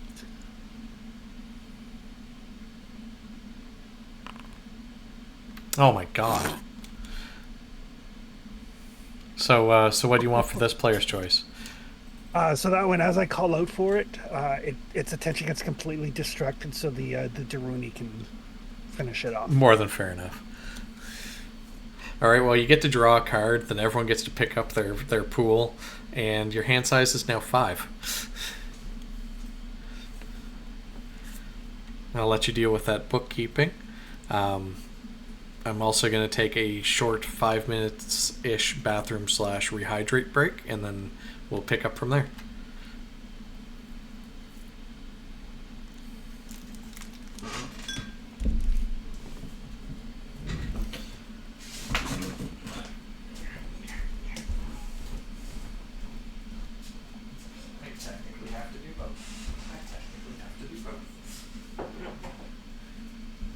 Technically, because I don't have to refill my glass, but I definitely will. So just to recap, when you mentioned back to 5, that's 5 total, including if you still have your Cosm? Yeah, you're definitely. Cosms are the one unique is one Cosm and then 5 of the Destiny. Okay, cool. Thank you.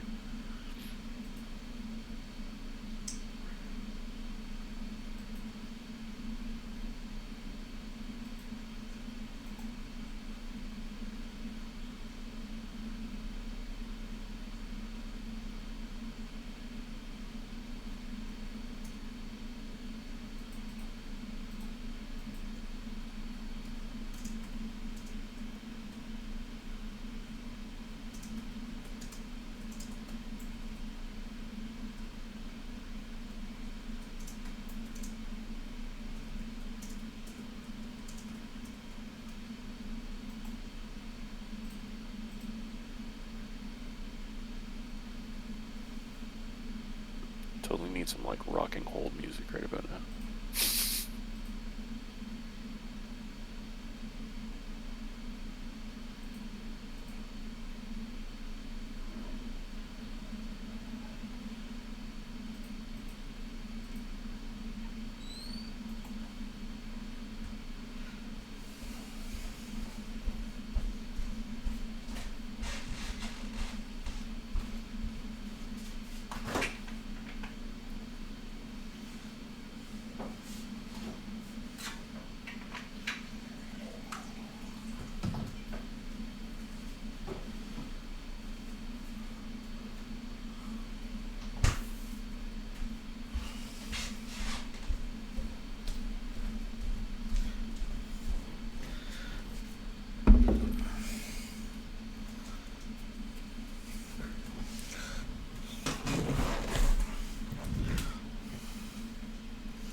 Okay, just another couple moments. Just wait for everyone to get back here.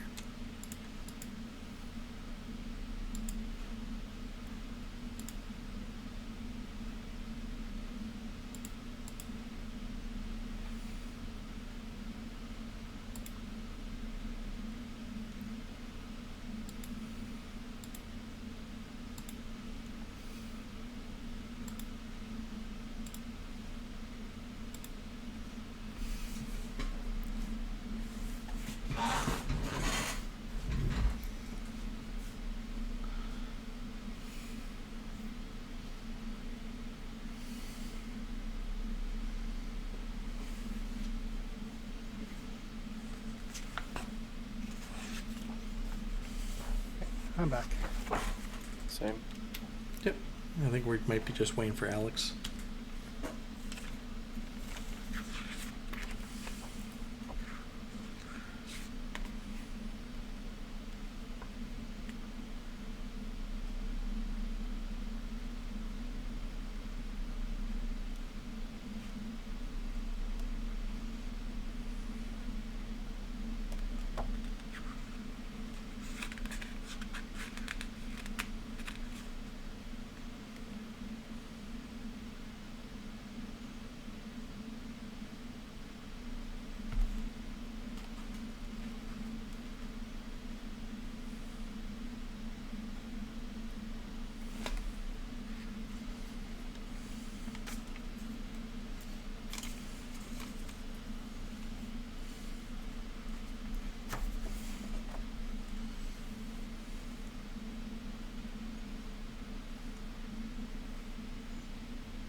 Okay, so as we're all back now, the Daruni managed to finish off the distracted Lakin and the one that was in charge of their raid in the skies above.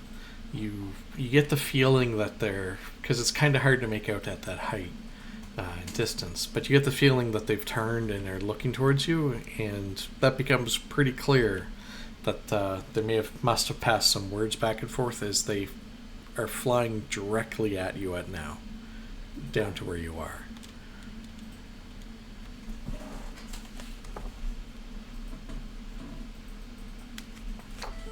Alright. So these are supposed to be the friendlies. Let's see if we can be friendly with them, guys. Cal will take a step back to be behind the two people who can actually socialize. Arthur will totally take a step back to Sullen. I was gonna say, so you step back behind myself and Solon? Yeah. Basically.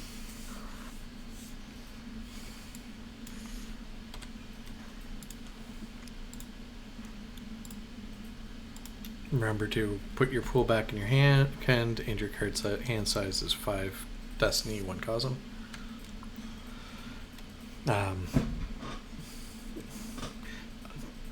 In charge of this group, there's a large, a powerful female warrior. And the other, you do notice that the others do seem to look like they're likely females as well. She hops off her wasp with it still a couple meters above the ground, and walks up to you, gesturing with her spear. At first, she speaks a language that none of you understand, completely different from even the grass tribe that you'd spent time with. And then, pausing, seeing that there's no recognition of the words she's using, in a halting version of English, for someone that's learned some of the words but has no practice, like, "Outlanders, why you here?" Put our hands up. We got stuck. We're looking for a way back. We need help to get to the volcano. Volcano, do you Smoke Canyon or the Pyrean lands like Tantakalar? And she gestures towards, well, the two different groups of volcanoes. Pyrean lands. That one.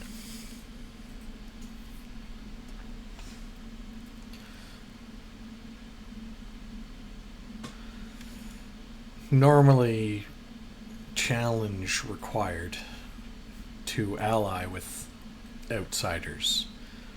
But since Chakan and I have wed, and you've proven strength, I can tell a priestess that we can go. Do you have what you need? We can't take you all the way, but can get across river with no bottom.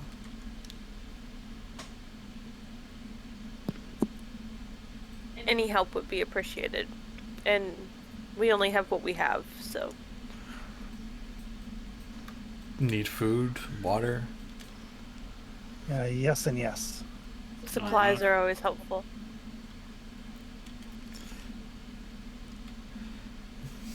Okay, we'll bring some back. Might be a few hours, might be tomorrow, because it's later in the day now. The later in the day is mine note, not her.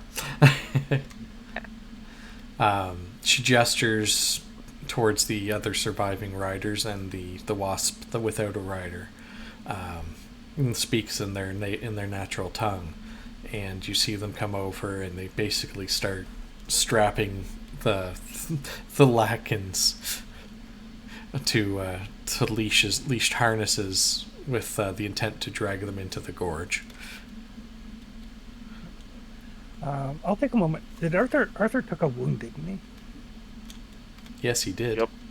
His poor cracked arm. Arm be broken, yo. Hang on for a second. Let me set that for you.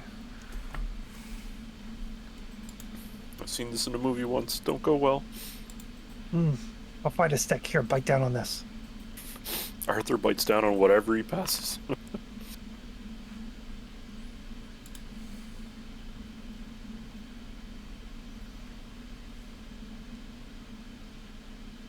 Uh, 10 plus current wound penalty, so that'd be 11. Oh. So that is enough to heal one wound, and if you are KO'd. Woo! Back to no wounds. Thanks, Yeah. Solon. Yeah, it's that Far Cry first aid mechanic. You know, you put a little paper on it, spit on it, rub, boom, done. That actually kind of makes sense in this instance, because he's just popping it back in the socket, isn't he? More or less. Yep. And while we're searching or getting everything ready, I'm going to play my Delphi support card. Find a Delphi Council cargo box.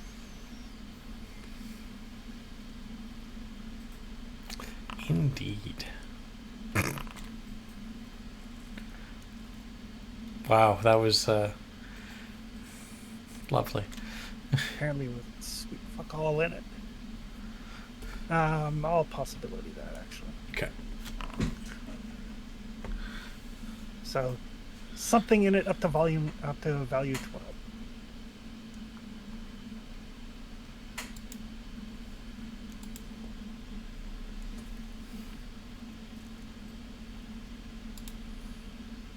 Since I'm not the most observant person, maybe I'm like sitting on it because I think it's like a tree stump, and then when I get up, I kick it, and I'm like, oh, wait, what's this?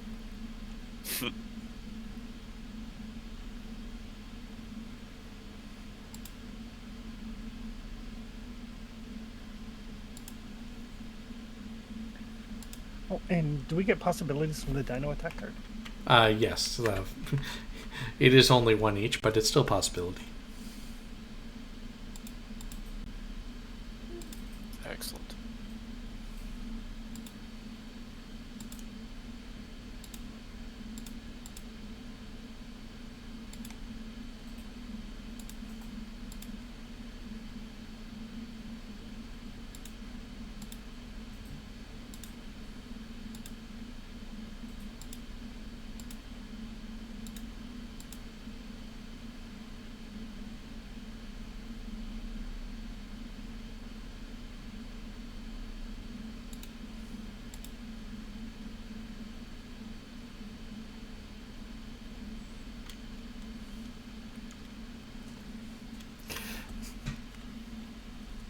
Yeah, it was easy to miss between the grass and the torn up field from the impacts of the lactans in the fight. But there was you do find a crate, and inside of it there's it looks like a backpack. Huh. That's convenient. It is specifically an oversized backpack.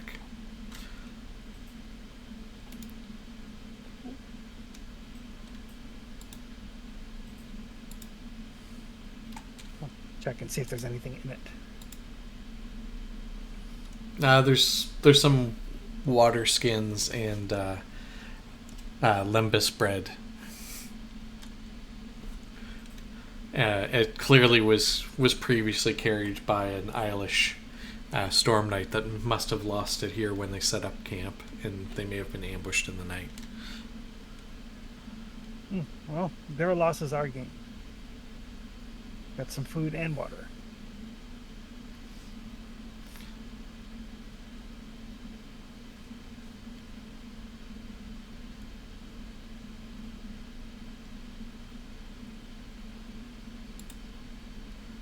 Okay, so who's carrying it?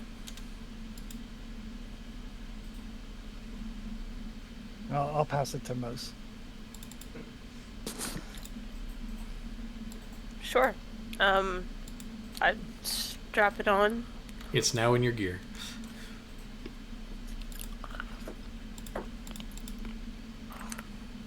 Oversized backpack. Yep. I found it.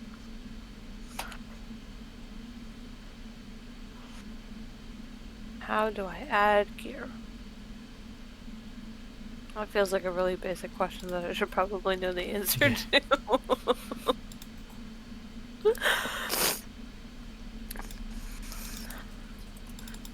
Well, I see the thing where it's just stuff you that's have it. already added.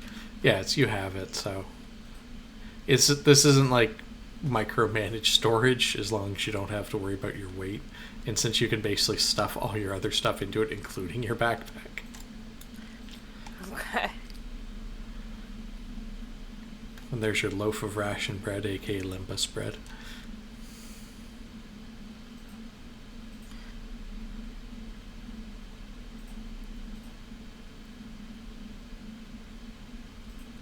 How do I add gear though? Because I can see how I can edit the gear I have, but I can't see how to add new stuff.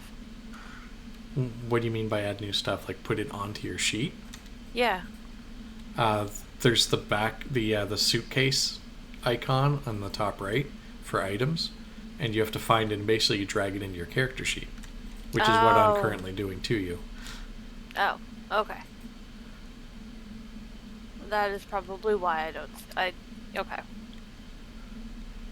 That's why then. Yeah. There's nothing there for like canteens or anything, so you have water. Just like most of the time food you're assumed to have. Yeah. Okay. But ration bread is also special, which is why I made sure it was put in. I was just looking for like an edit button. I was like, why is there not an edit? I didn't realize it was a drag and drop thing. Yeah, technically, in the case of like something else, there's other games. I don't think it has it on this interface at the moment, but you can just like create an item in your gear. In this one, you have to go like to the actual items and make a new item and then drag it in. Okay. But almost everything's already there, just sorted based on the category. Yeah. Which is why I was like, well, I'll just grab those for you because I know what I'm putting in the bag. Plus the bag itself. Okay. Thank you. You're welcome.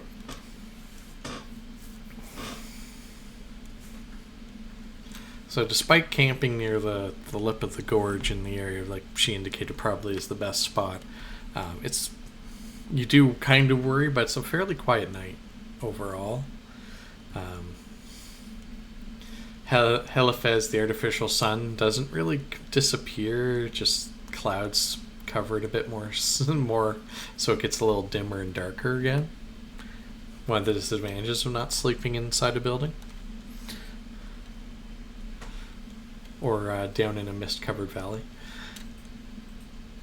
But the next day, she returns with four wasps with no riders and an escort, another pair to escort. You're pretty sure, but not positive, they were the two survivors of yesterday's combat. And on the backs of the four that are clearly meant for you guys to get onto, you can see different like dried meats, smoke, some different vegetables, rough skins of water. Excellent. Question. Technically, when we get up, does that mean that sunrise has occurred? Yes. Right. So I will do my morning prep then.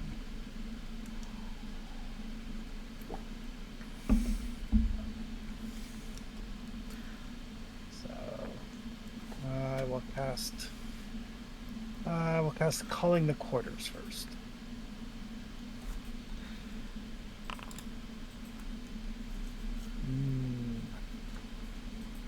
I feel like I want a possibility that.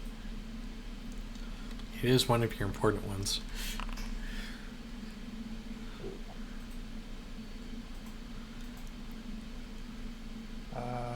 So I will summon Spiritual Aid to make Alteration favored. Okay. And then I will cast Lucky Charm.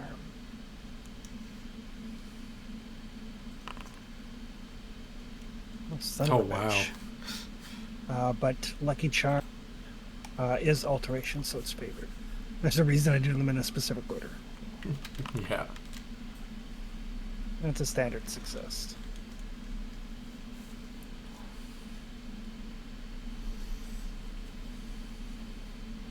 The spirits are grumpy with you. You must have a spot on your clothes. Yeah.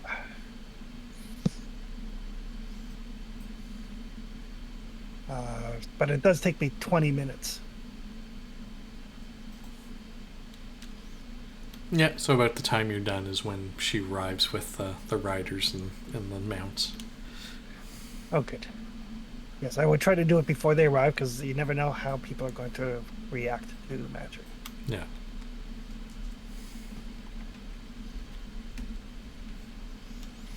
And despite the four of you not really adjusting to the day-night cycle down here, it's clear that your magic is, because that's one of the natural flows of energy in the world anyway. So you wake up, your magic's like, yeah, it's a new day, and that's when they're waking up down there and going, all right, let's load up the wasps. You perform your rituals. Here they are.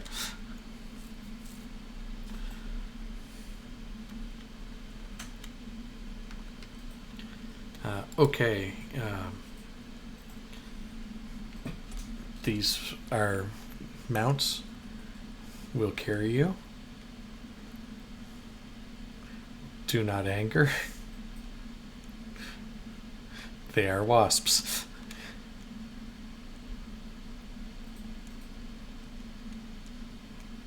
Okay. And she reaches over and like rubs one between the antenna. It buzzes.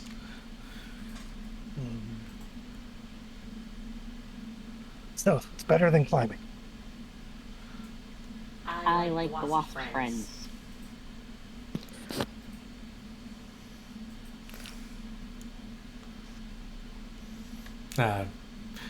As long as no one hesitates, she'll help everyone get mounted up and strapped into the saddle. Oh, there it is. Beast riding. I was like, I wonder what this is going to be. Definitely not air vehicles. I can do either. I can't do any. It's gonna be great. I actually have some beast riding. So do I. Well, the good news Only is one. you have experts with you as well, and unless you're actually getting into aerial combat, that shouldn't matter too much. Awesome. Because unless something untoward happens, basically they're just gonna fly in formation.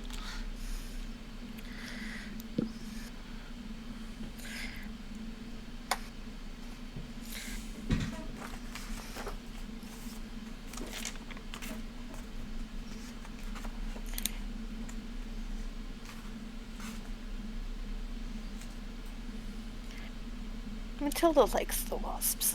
It's not quite like home, but it's closer. I will tolerate it. Arthur looks uneasy. I mean, Ikal's just kind of vibing.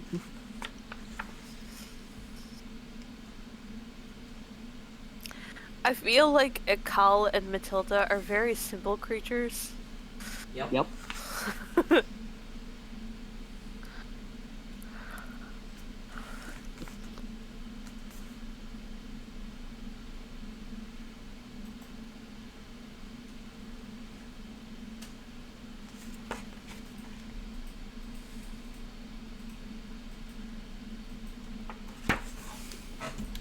Just was quickly checking something.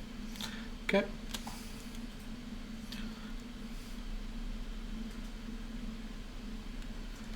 So once everyone's on, they take off, and they fairly swiftly fly almost due south, right to those mountains around the Lake of the Giver, and they tend to follow along the mountains themselves, on the inland side, not the water side or over the mountain proper, as if they're experienced with the territory, but also don't want to run the risk of coming across anything that might den in those hills and mountains, let alone the deeper waters.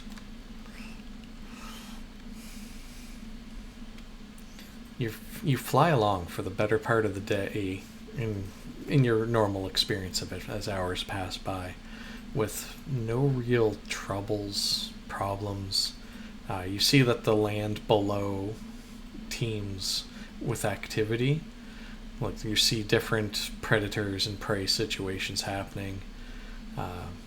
You're pretty sure you caught a glimpse of hunting happening in the lands of the leopard men, but it's hard to tell because they blend in well with their natural environments. It's more of a riverland for a lot of that territory, very lush, not as swampy or grasslands as the territory you traveled through for a lot of it.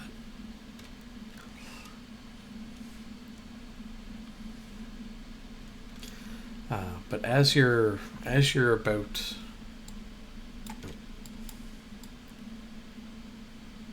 me move the icon. As the party gets into that particular area there, up ahead, as you're still trying to figure out where you have to go, which volcano it specifically was, there's a pyroclastic reaction from the largest volcano, Tantakalar, and as the magmatic matter falls from the sky, you see it looks like that portal briefly flared open again. It is definitely above Tantakalar. Excellent. At least we're going to the right place. It makes it a real easy landmark no matter where they wind up having to drop you, because at the end of the day, it is the largest, most active volcano.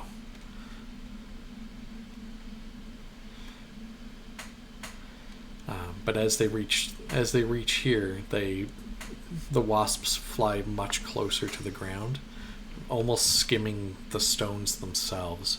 You swear you can feel pebbles and rocks passing near beneath your feet.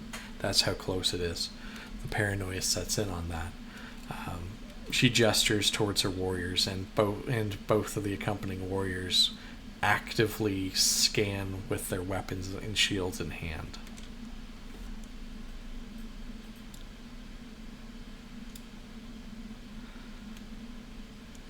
But despite all the concern and the fear, you're able to. She sets you down on the other side of the river with no bottom, between two peaks that she points out. As you can see, there's a little gray passage. It looks like there that she manages to get you near to, and points out that on top of the other two mountains is outposts the Pyrians occupy.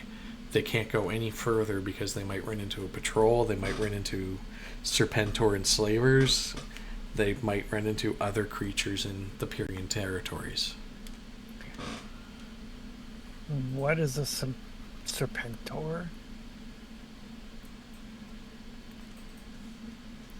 Snake Man. Right. So again, I have to ask, like, snake head, snake body. Is it like a snake centaur? Snake with torso and arms. Okay, so like a snake bottom and then like a human torso. And a snakish head. Snakish head. So it is a snakeator. Serpentor.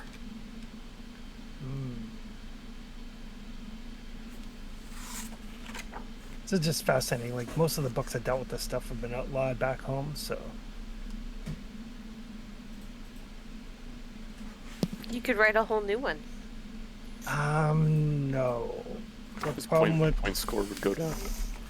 Oh, I don't have one of those. The problem is I would write the book and then it would immediately get banned, and I would end up on the church's wanted list for heresy. And then the church would come and probably capture my parents and torture them, and it's a thing. But it's a book about science. I mean, the creatures actually exist. Science doesn't exist where I am. Which I know is very weird given the high technology involved in my armor and the like, but that's not from science, that's from faith. Holy Scriptures of Malro. Okay. Different chasms. You don't question my breath weapons. I don't question your science, technology, faith, magic. Oh no, it is totally science. But not to the faithful. Okay. So, beware. Following chance, none of this.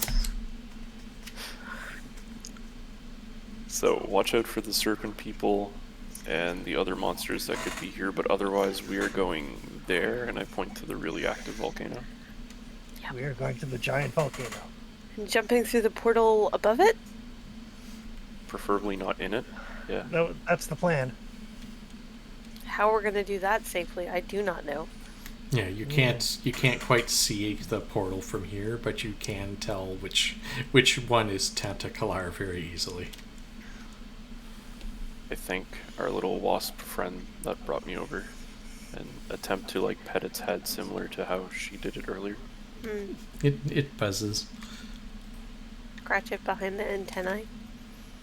Her and the warriors they unstrap the saddlebags with the extra provisions, because you're going to want a lot of water. It's already quite hot in the area here. I strap mine in my large backpack now, I guess. Yeah.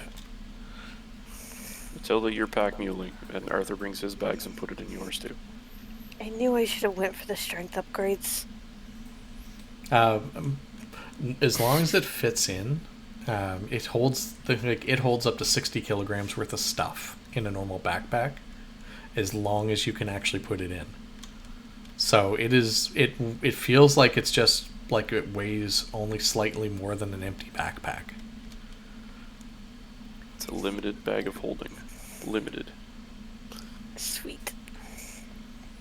It's a very handy backpack sack. Sure, I am pack muling. Yeah, and after that they wish you luck in their strange ways, and fly off following a very similar path. As you watch them go, you can see like some of the wasps, like their back legs, every now and then just graze one of the loose gravel. It doesn't seem to have any impact on them, but that is how low they flew in. Wow. Okay. So apparently we have some hiking. Am I carrying everyone's provisions? I mean, a cow can carry his.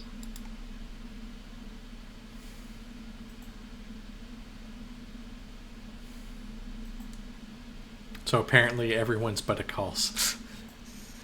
Okay. Yep. Cow is big, strong lizard. Does not need no one to carry him stuff. Okay. Alright. So that's where we need to go. And I'm assuming it's a survival.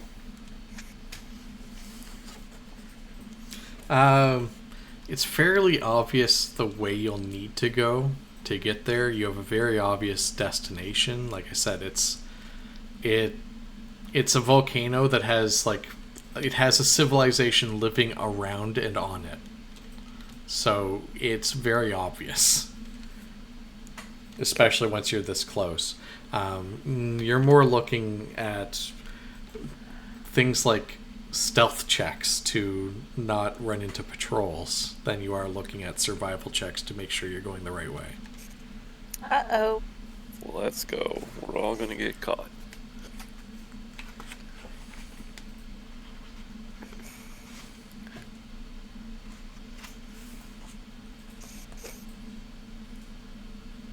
Well, let's get this out of the way now. Oh wow, okay, never mind. It's not you we have to worry about. Because my stealth is favored for my lucky rabbit's foot. Oh no! Oh no! Oh wow. Ooh. Gave somebody a second chance, they could trade you. Since we're not in combat. Sure. I thought you were will take- favored. I am. I favored and I re-rolled and got a 1. So yeah, I can trade you a just the flesh one. You can probably make use of that.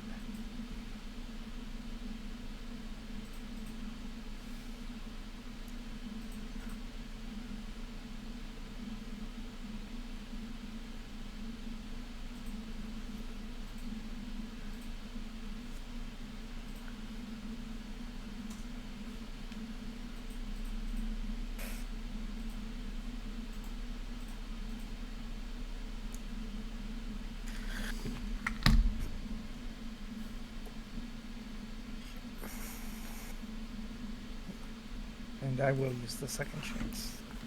Okay. There we go.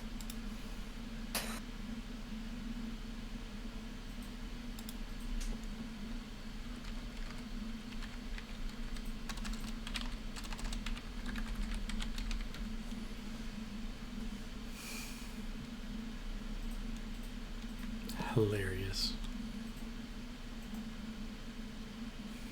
Yep.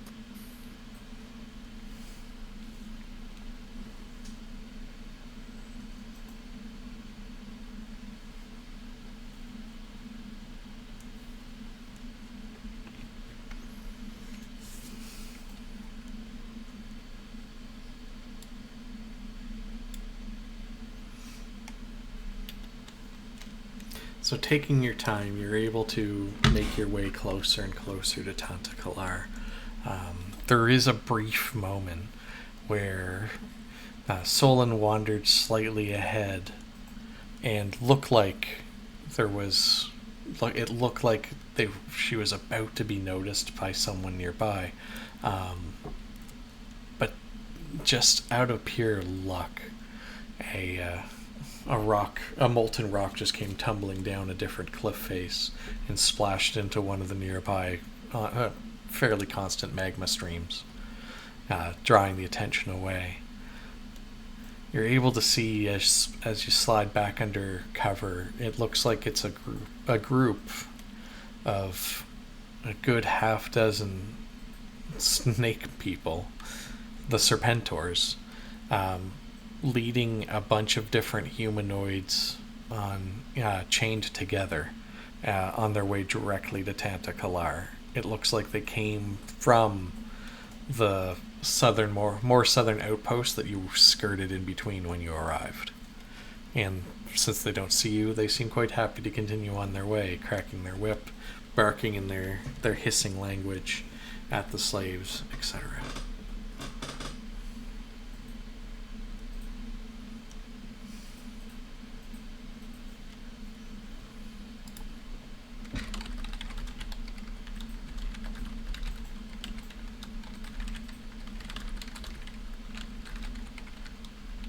How many Serpentors are there? 6.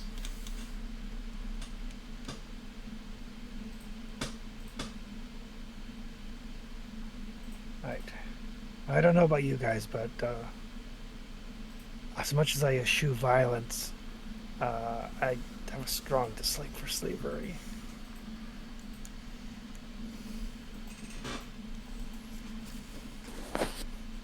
Are we gonna beat up some snake people? Well, I mean, you guys are going to beat up some snake people. I'm going to support you in doing so. Alright.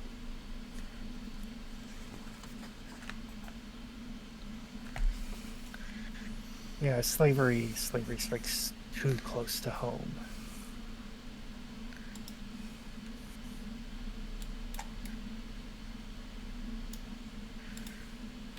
Understandable. So, I'm gonna go after try and free the slaves today. Yes. Yes. I expect I won't see these guys in the list either, but you never know.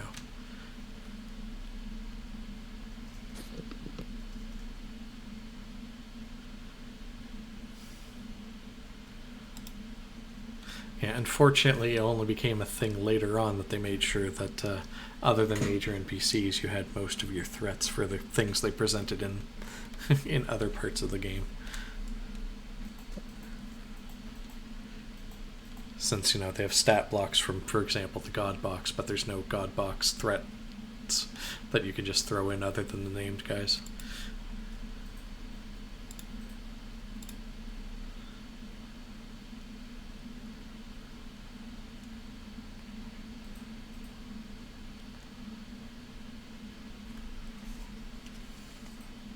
So they're actually a group of 5 Serpentor warriors, which are just Serpentor warriors are mutated humanoids that have taken on some of the characteristics of snakes, They're in their earlier stages. They've got mottled skin, yellowish eyes, and pronounced fangs. However, the leader, the one that was at the most distinctly seen, is one of the embraced, which are the ones that are much further along in their mutation. They have forked tongue, serpentine eyes, and significantly more mass, as well as the serpentine lower body rather than legs.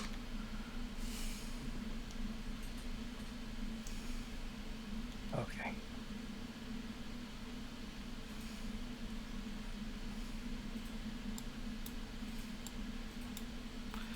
Print out the primitive human for the slaves.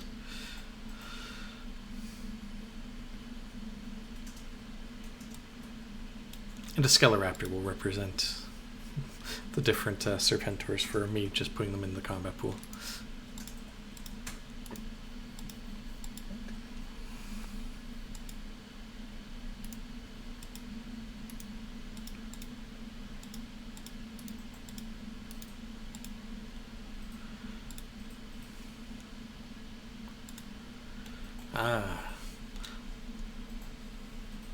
Unfortunately, as you run in, it's an ill wind.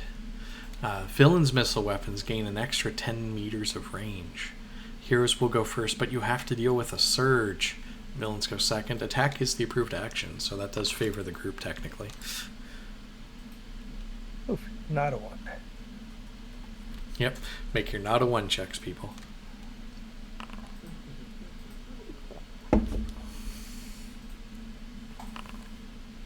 Speaking of, But it's your reality. I was going to say, where this is my reality, how much does that affect me again? because it's a surge, you will still disconnect. Ah. Yeah. Reconnecting for you would be super easy, but Yeah. while you're disconnected, you can't spend possibilities.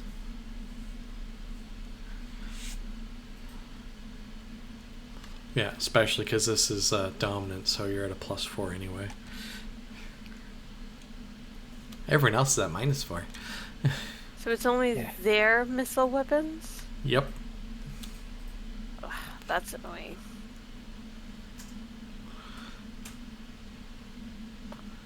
Well, you guys go first. Let me do my reconnect. Okay, Well, you reconnect. then you're leading off then.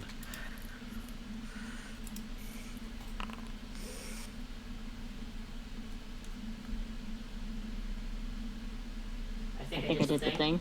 Yeah, you got a success. Okay, and I can't remember if that uses up my action or not. No, it doesn't. Cool, I want to attack then. It's a reflexive action. Because otherwise, you get really screwed.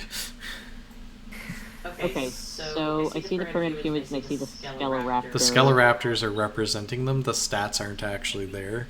So I have to tell you what your difficulty is when you're rolling. Okay. Depending on who you're attacking or what you're doing. How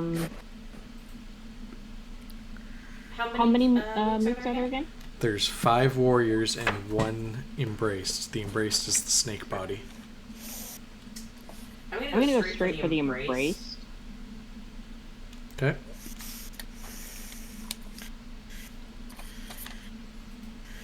What's my what should I set the DN to for the melee attack? It's 12.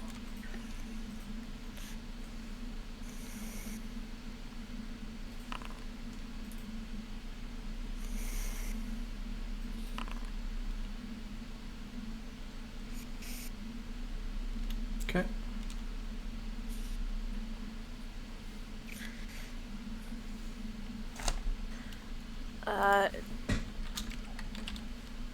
Okay, is anybody... Oh, sorry, I didn't know you were still doing stuff. It looks like Ikal takes it unaware and digs his claws into its hide, but then as you blink away in a waft of smoke, he's unharmed, and Ikal's claws are just outside of him. Oh, I get my card though, right? Yeah, you still succeeded, so you still get to draw a card and put a card down. It's the damage he mitigates. Anyone want to do anything magical before I start ripping into the other ones? Nothing that's going to affect what you do. Yeah. Josh. Sure. I see the claws miss, and I'm going to try and wither. 12 is their dodge. Since you can set that one.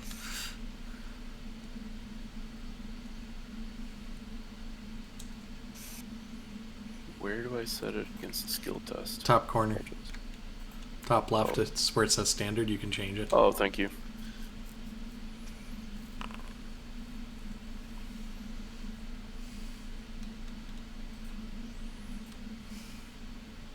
And I'm going to possibility this for more damage. Okay. Well, roll your 2 bonus dice.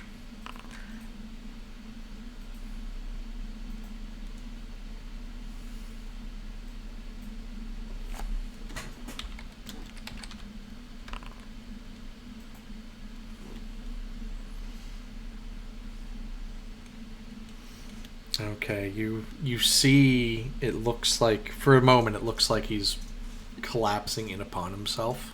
A lethal wither. But when, once again, another burst of smoke from the nearby magma fields passes by, and he still looks depleted, but not as badly as before. So it connected, but didn't kill him. Yeah. Okay. Yes, he successfully mitigated some of the damage, not all of it. Cool. And that's a draw and pool. Correct. Okay. Alright, I'm gonna start taking out the mooks. Okay. I'm going to use my claws because I don't want to risk accidentally breath weaponing some innocents. Okay.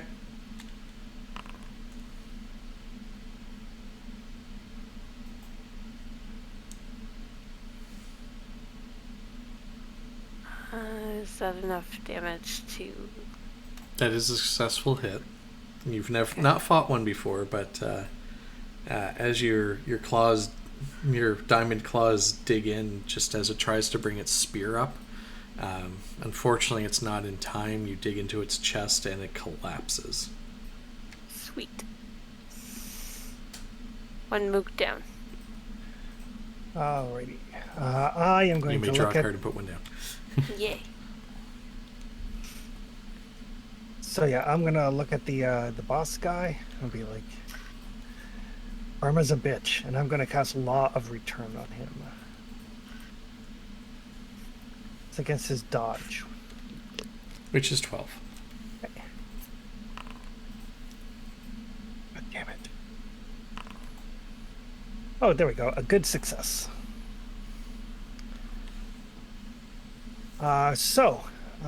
Should he undertake any physical attacks, whether it's with a spell, a miracle, a sonic power, whatever, or any other ability, the spirit makes the same attack using the exact same skill total that he rolls against the attacker. Any success results in the same effect or effects applying to the target at the same success level he scores.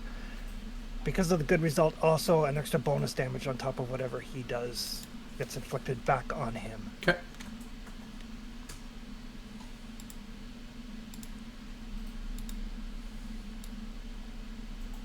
But that is me.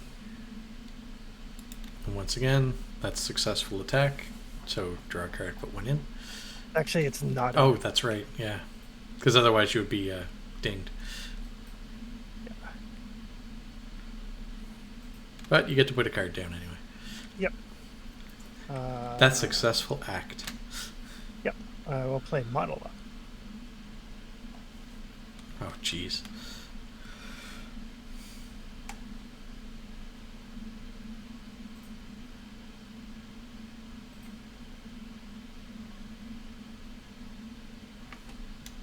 Okay. Now it has a call there.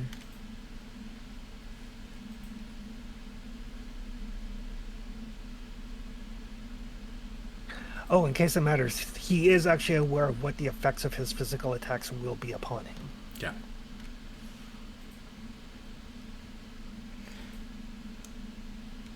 But the effects of letting you steal the slaves is potentially worse, potentially the same.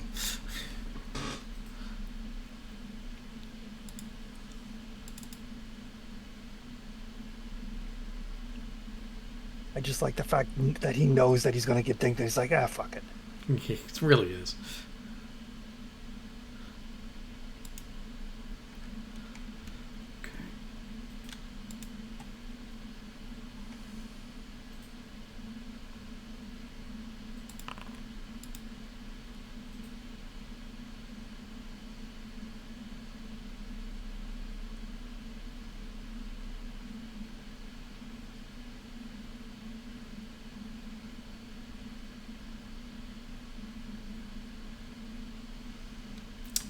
Yeah.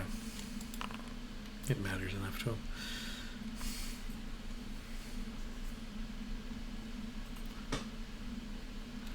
Well, before I resolve it, I may as well roll the spirits one against him.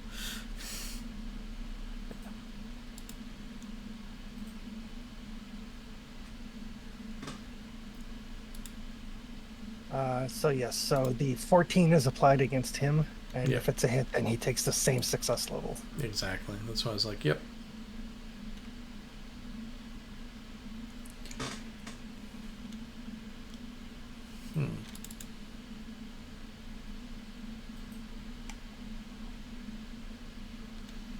It does hit a call, but it wasn't actually showing a call's 14. Weird.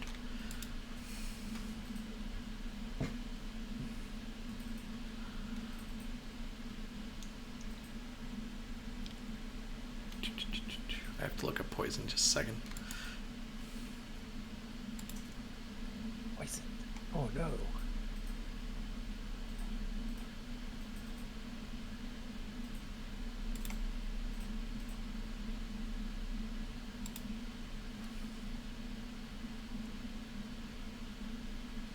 Of course the snake creatures have poison. This should surprise no one.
This is actually one of the harder things to find.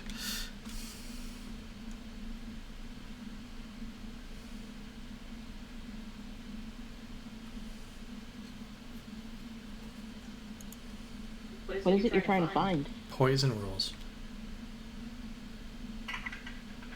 Like I had mentioned twice. Oh, I think I know what place where some of those are. 1 second. I don't know how it didn't occur to me the first time.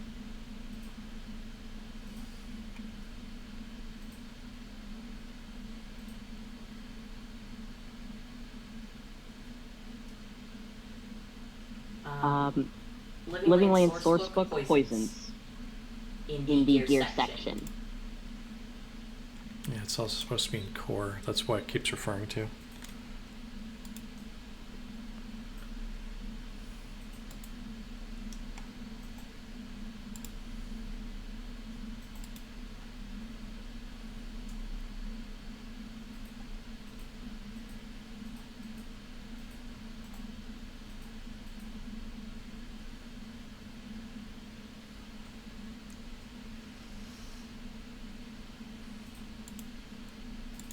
It's interesting.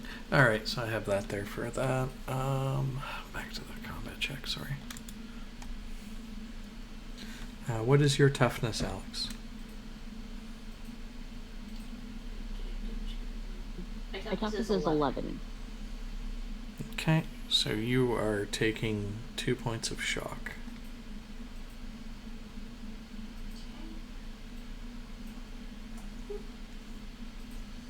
Gotcha. And the one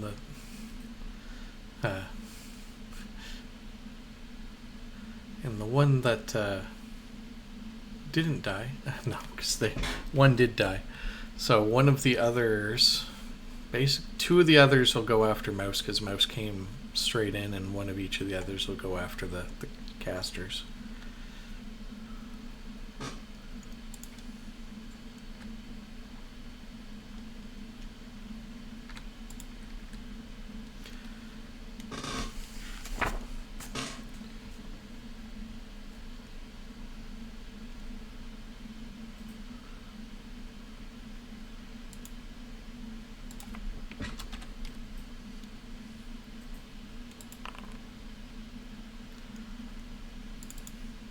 Weird, my target's not working properly for me. Oh well.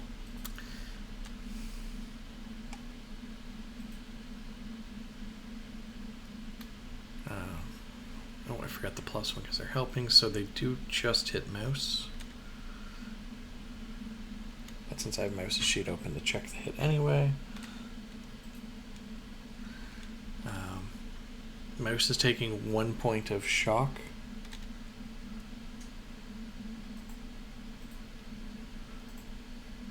Okay, I'll take that first hit.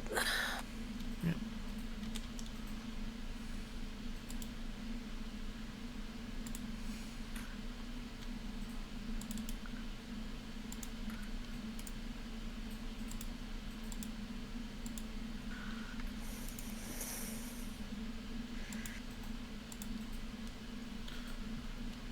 And the attack on Arthur because he does the woogity. Oh no.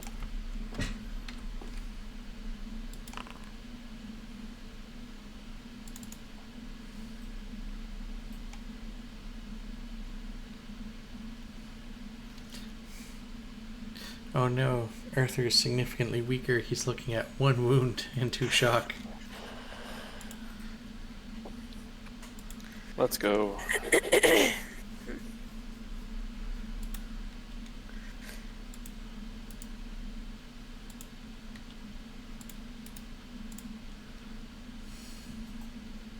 And lastly, the White Witch.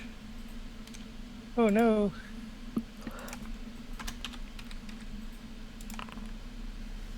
Womp womp. Oof. Oof.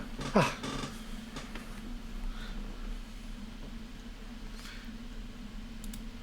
And that is them.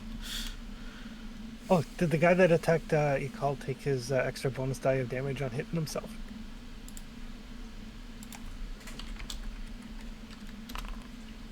Oh man.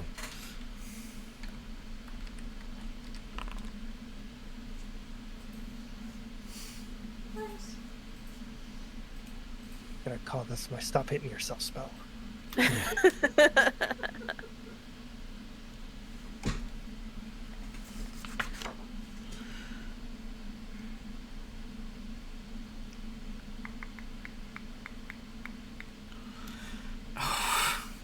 Because it was a 6 followed by a 5, he actually does enough to drop himself. Because his damage is the exact same as his toughness. So they balanced out. He does 2 wounds to himself, which is what he had left. That's funny. Told you violence doesn't solve anything.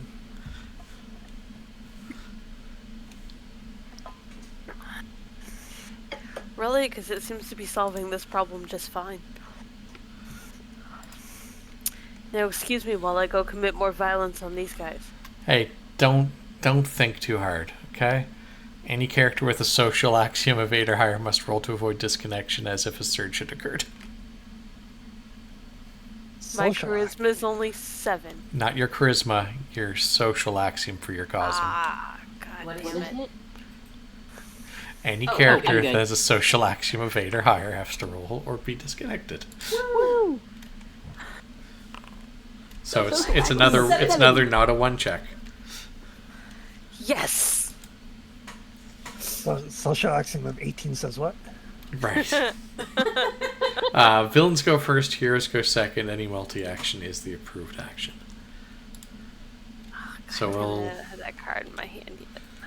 we'll run that all again, except this time it's one of the warriors for a call, one of the warriors for mouse. Come and get me. Come at me, bitch.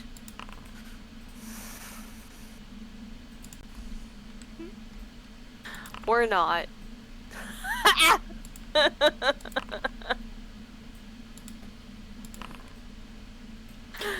Unfortunately, this time it's the casters that are on the receiving end of the last 2. Alright, I am going to.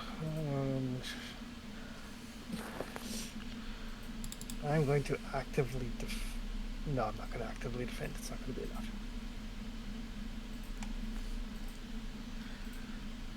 My unarmed defense is only 7. Yeah.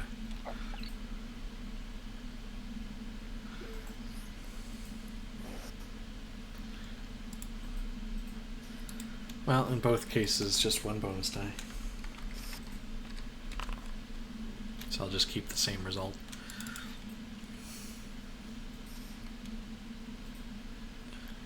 So Arthur is looking at... Oh, just barely? Really? Another wound and 2 shock. Just barely. I need to spend this round healing myself, guys. Whereas... Oh, and also 1 wound and 2 shock to Solon. But it's... Okay. In this case, it's just barely because it just gets you. Yeah, I've got a toughness of 9. Yeah. Yeah, no, it's with the plus 3, it's a 14. Yeah. Alright. Actually, it's a 15 being honest, being specific. Because 1 more and it would have been 2 against Arthur, but still only 1 against you. Yeah. Ow! Yep. Sucker! Spell drops, but it served its purpose. Yeah. But it does count as a failed spell, so I take some backlash. Welcome to the wonderful world of shock. Made me bleed. And then get an even worse headache. Well, with that, you guys are up. How many are left? 4, 1 each. Oh, 4? Does anybody mind if I try to multi-attack 2 of them? No? Go ahead. Cool.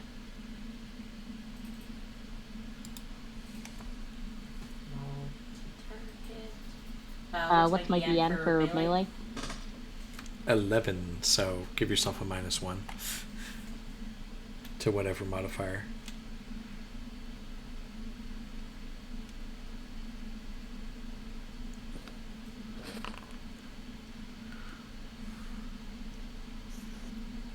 Oh, look, you're succeeding.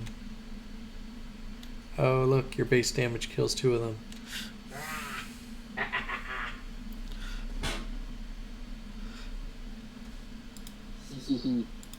Big lizard with good damage.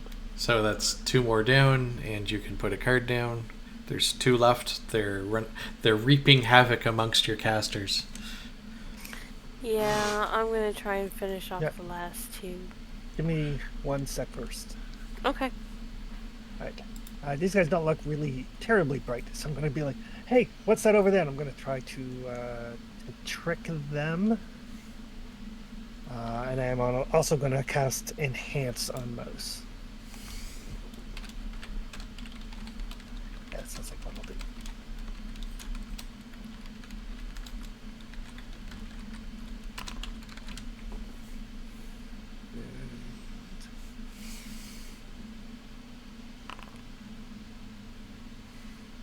Okay, so 21 total. So that's plus 2 strength to Mouse. And wait, no. Sorry, that is a 23 total. 23 total on the strength, or on the enhance, and 21 total on the trick. Okay. So you can talk to Mouse about how much of a strength boost is, but it's a player's choice on your serpent friend. What's Mouse's strength normally? 14? My strength, yeah, 14. So that'll be plus 2 to your strength. Cool, I think that cancels out the -2 for multi-attack.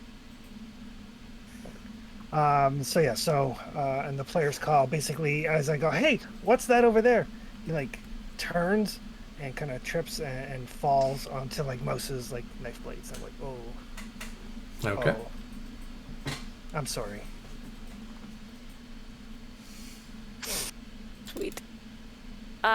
So, B, do you want me to just straight roll where the one kind of cancels out the other, or do you want them both in there anyway? Second. Sorry, what? I said 1 second, please. Oh, okay. Sorry, must have cut out because of the button interlog. Yeah. Yeah, so that one, you're just rolling against one target because that one is dead. Although Chris does get to draw a card before putting one down.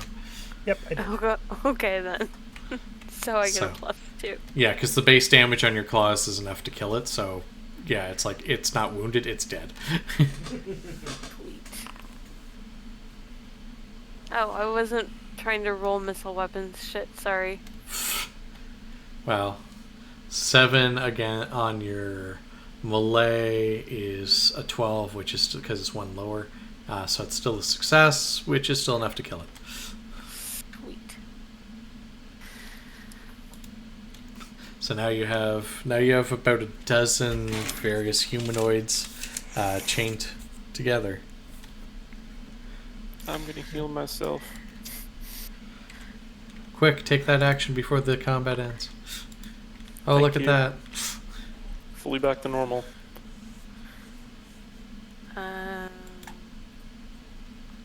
Because outstanding gives me all my 3 wounds. Yeah. I'm going to first aid myself, I guess. Yep. I keep opening my cards. Yeah, so you pick up your hand again. Hand size is 5 again.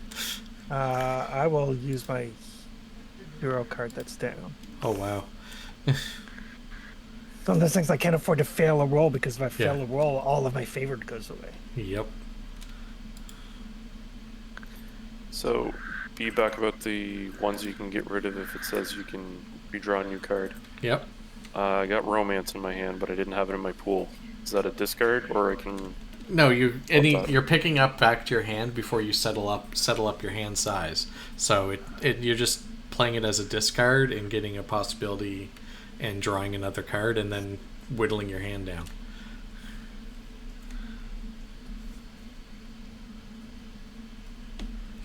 Because since combat has ended, you're technically playing it for the alternative option before your hand size finishes.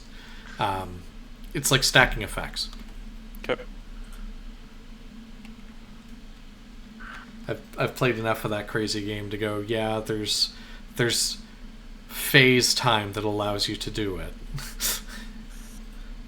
Cool. So I'm gonna start untying and quickly kind of glancing over the slaves so that we can set them free. I don't have much first aid out of a bowl. I'm sure someone has a decent mind score. I don't know if anyone has an idea card, but I'm sure someone has a decent mind score. Mm-hmm. I actually have an idea card as well. Oh, perfect. So, what you were able to tell on your way in is one of the few groups that seem to be able to operate fairly unfettered through the majority of the Pyrian lands are slavers. This gives you a very clear illusion of being slavers if you don't just outright free them, but you can like loosen everything so they can slip out if they need to. Because otherwise you're either kind of taking them with you, or trying to leave and come back. Okay, I see what you're saying. We can't just leave them alone. Yeah. They'll just be caught back up again because, I mean, Serpentors and other slavers are pretty obvious. Yeah. They'll have to stay with us for safety. Yeah. Yep. And if they're with us anyway, we may as well use them for cover. Exactly. Well, yeah, for a cover story, not physically cover. Yeah. All Half right. dozen one. Well, let's quickly check them over to see if they have any wounds before we go on. I mean, they show the standard wear and tear of having been slaves, but it doesn't serve many of the slavers to damage the goods too much, because you're pretty sure because of the terrain you're in that it's all slave labor, and you don't want It's one thing for them to degrade and become useless while doing slave labor. It's another thing entirely to bring a useless piece of useless cattle with you from the slaver's perspective. Okay. Okay, and as it is a little after 11 with the conclusion of that combat and you having rescued slaves, I believe that'll be where we'll pick it back up next time. All right. As you make your way into Tanta Kalar and try and get your way to that flickering portal wherever it may be in the volcano. Perfect. I thank everyone that may watch this, may have watched this, may have tuned in, etc. To all my players, of course, have yourselves a lovely remainder of the evening and hopefully enjoy the start of your week. Same to our viewers. For Crucible Gaming Group, this is Michael B, aka Lord B Gaming, the GM, signing off, and have a great night. Good night, guys. Thanks, everyone. Bye.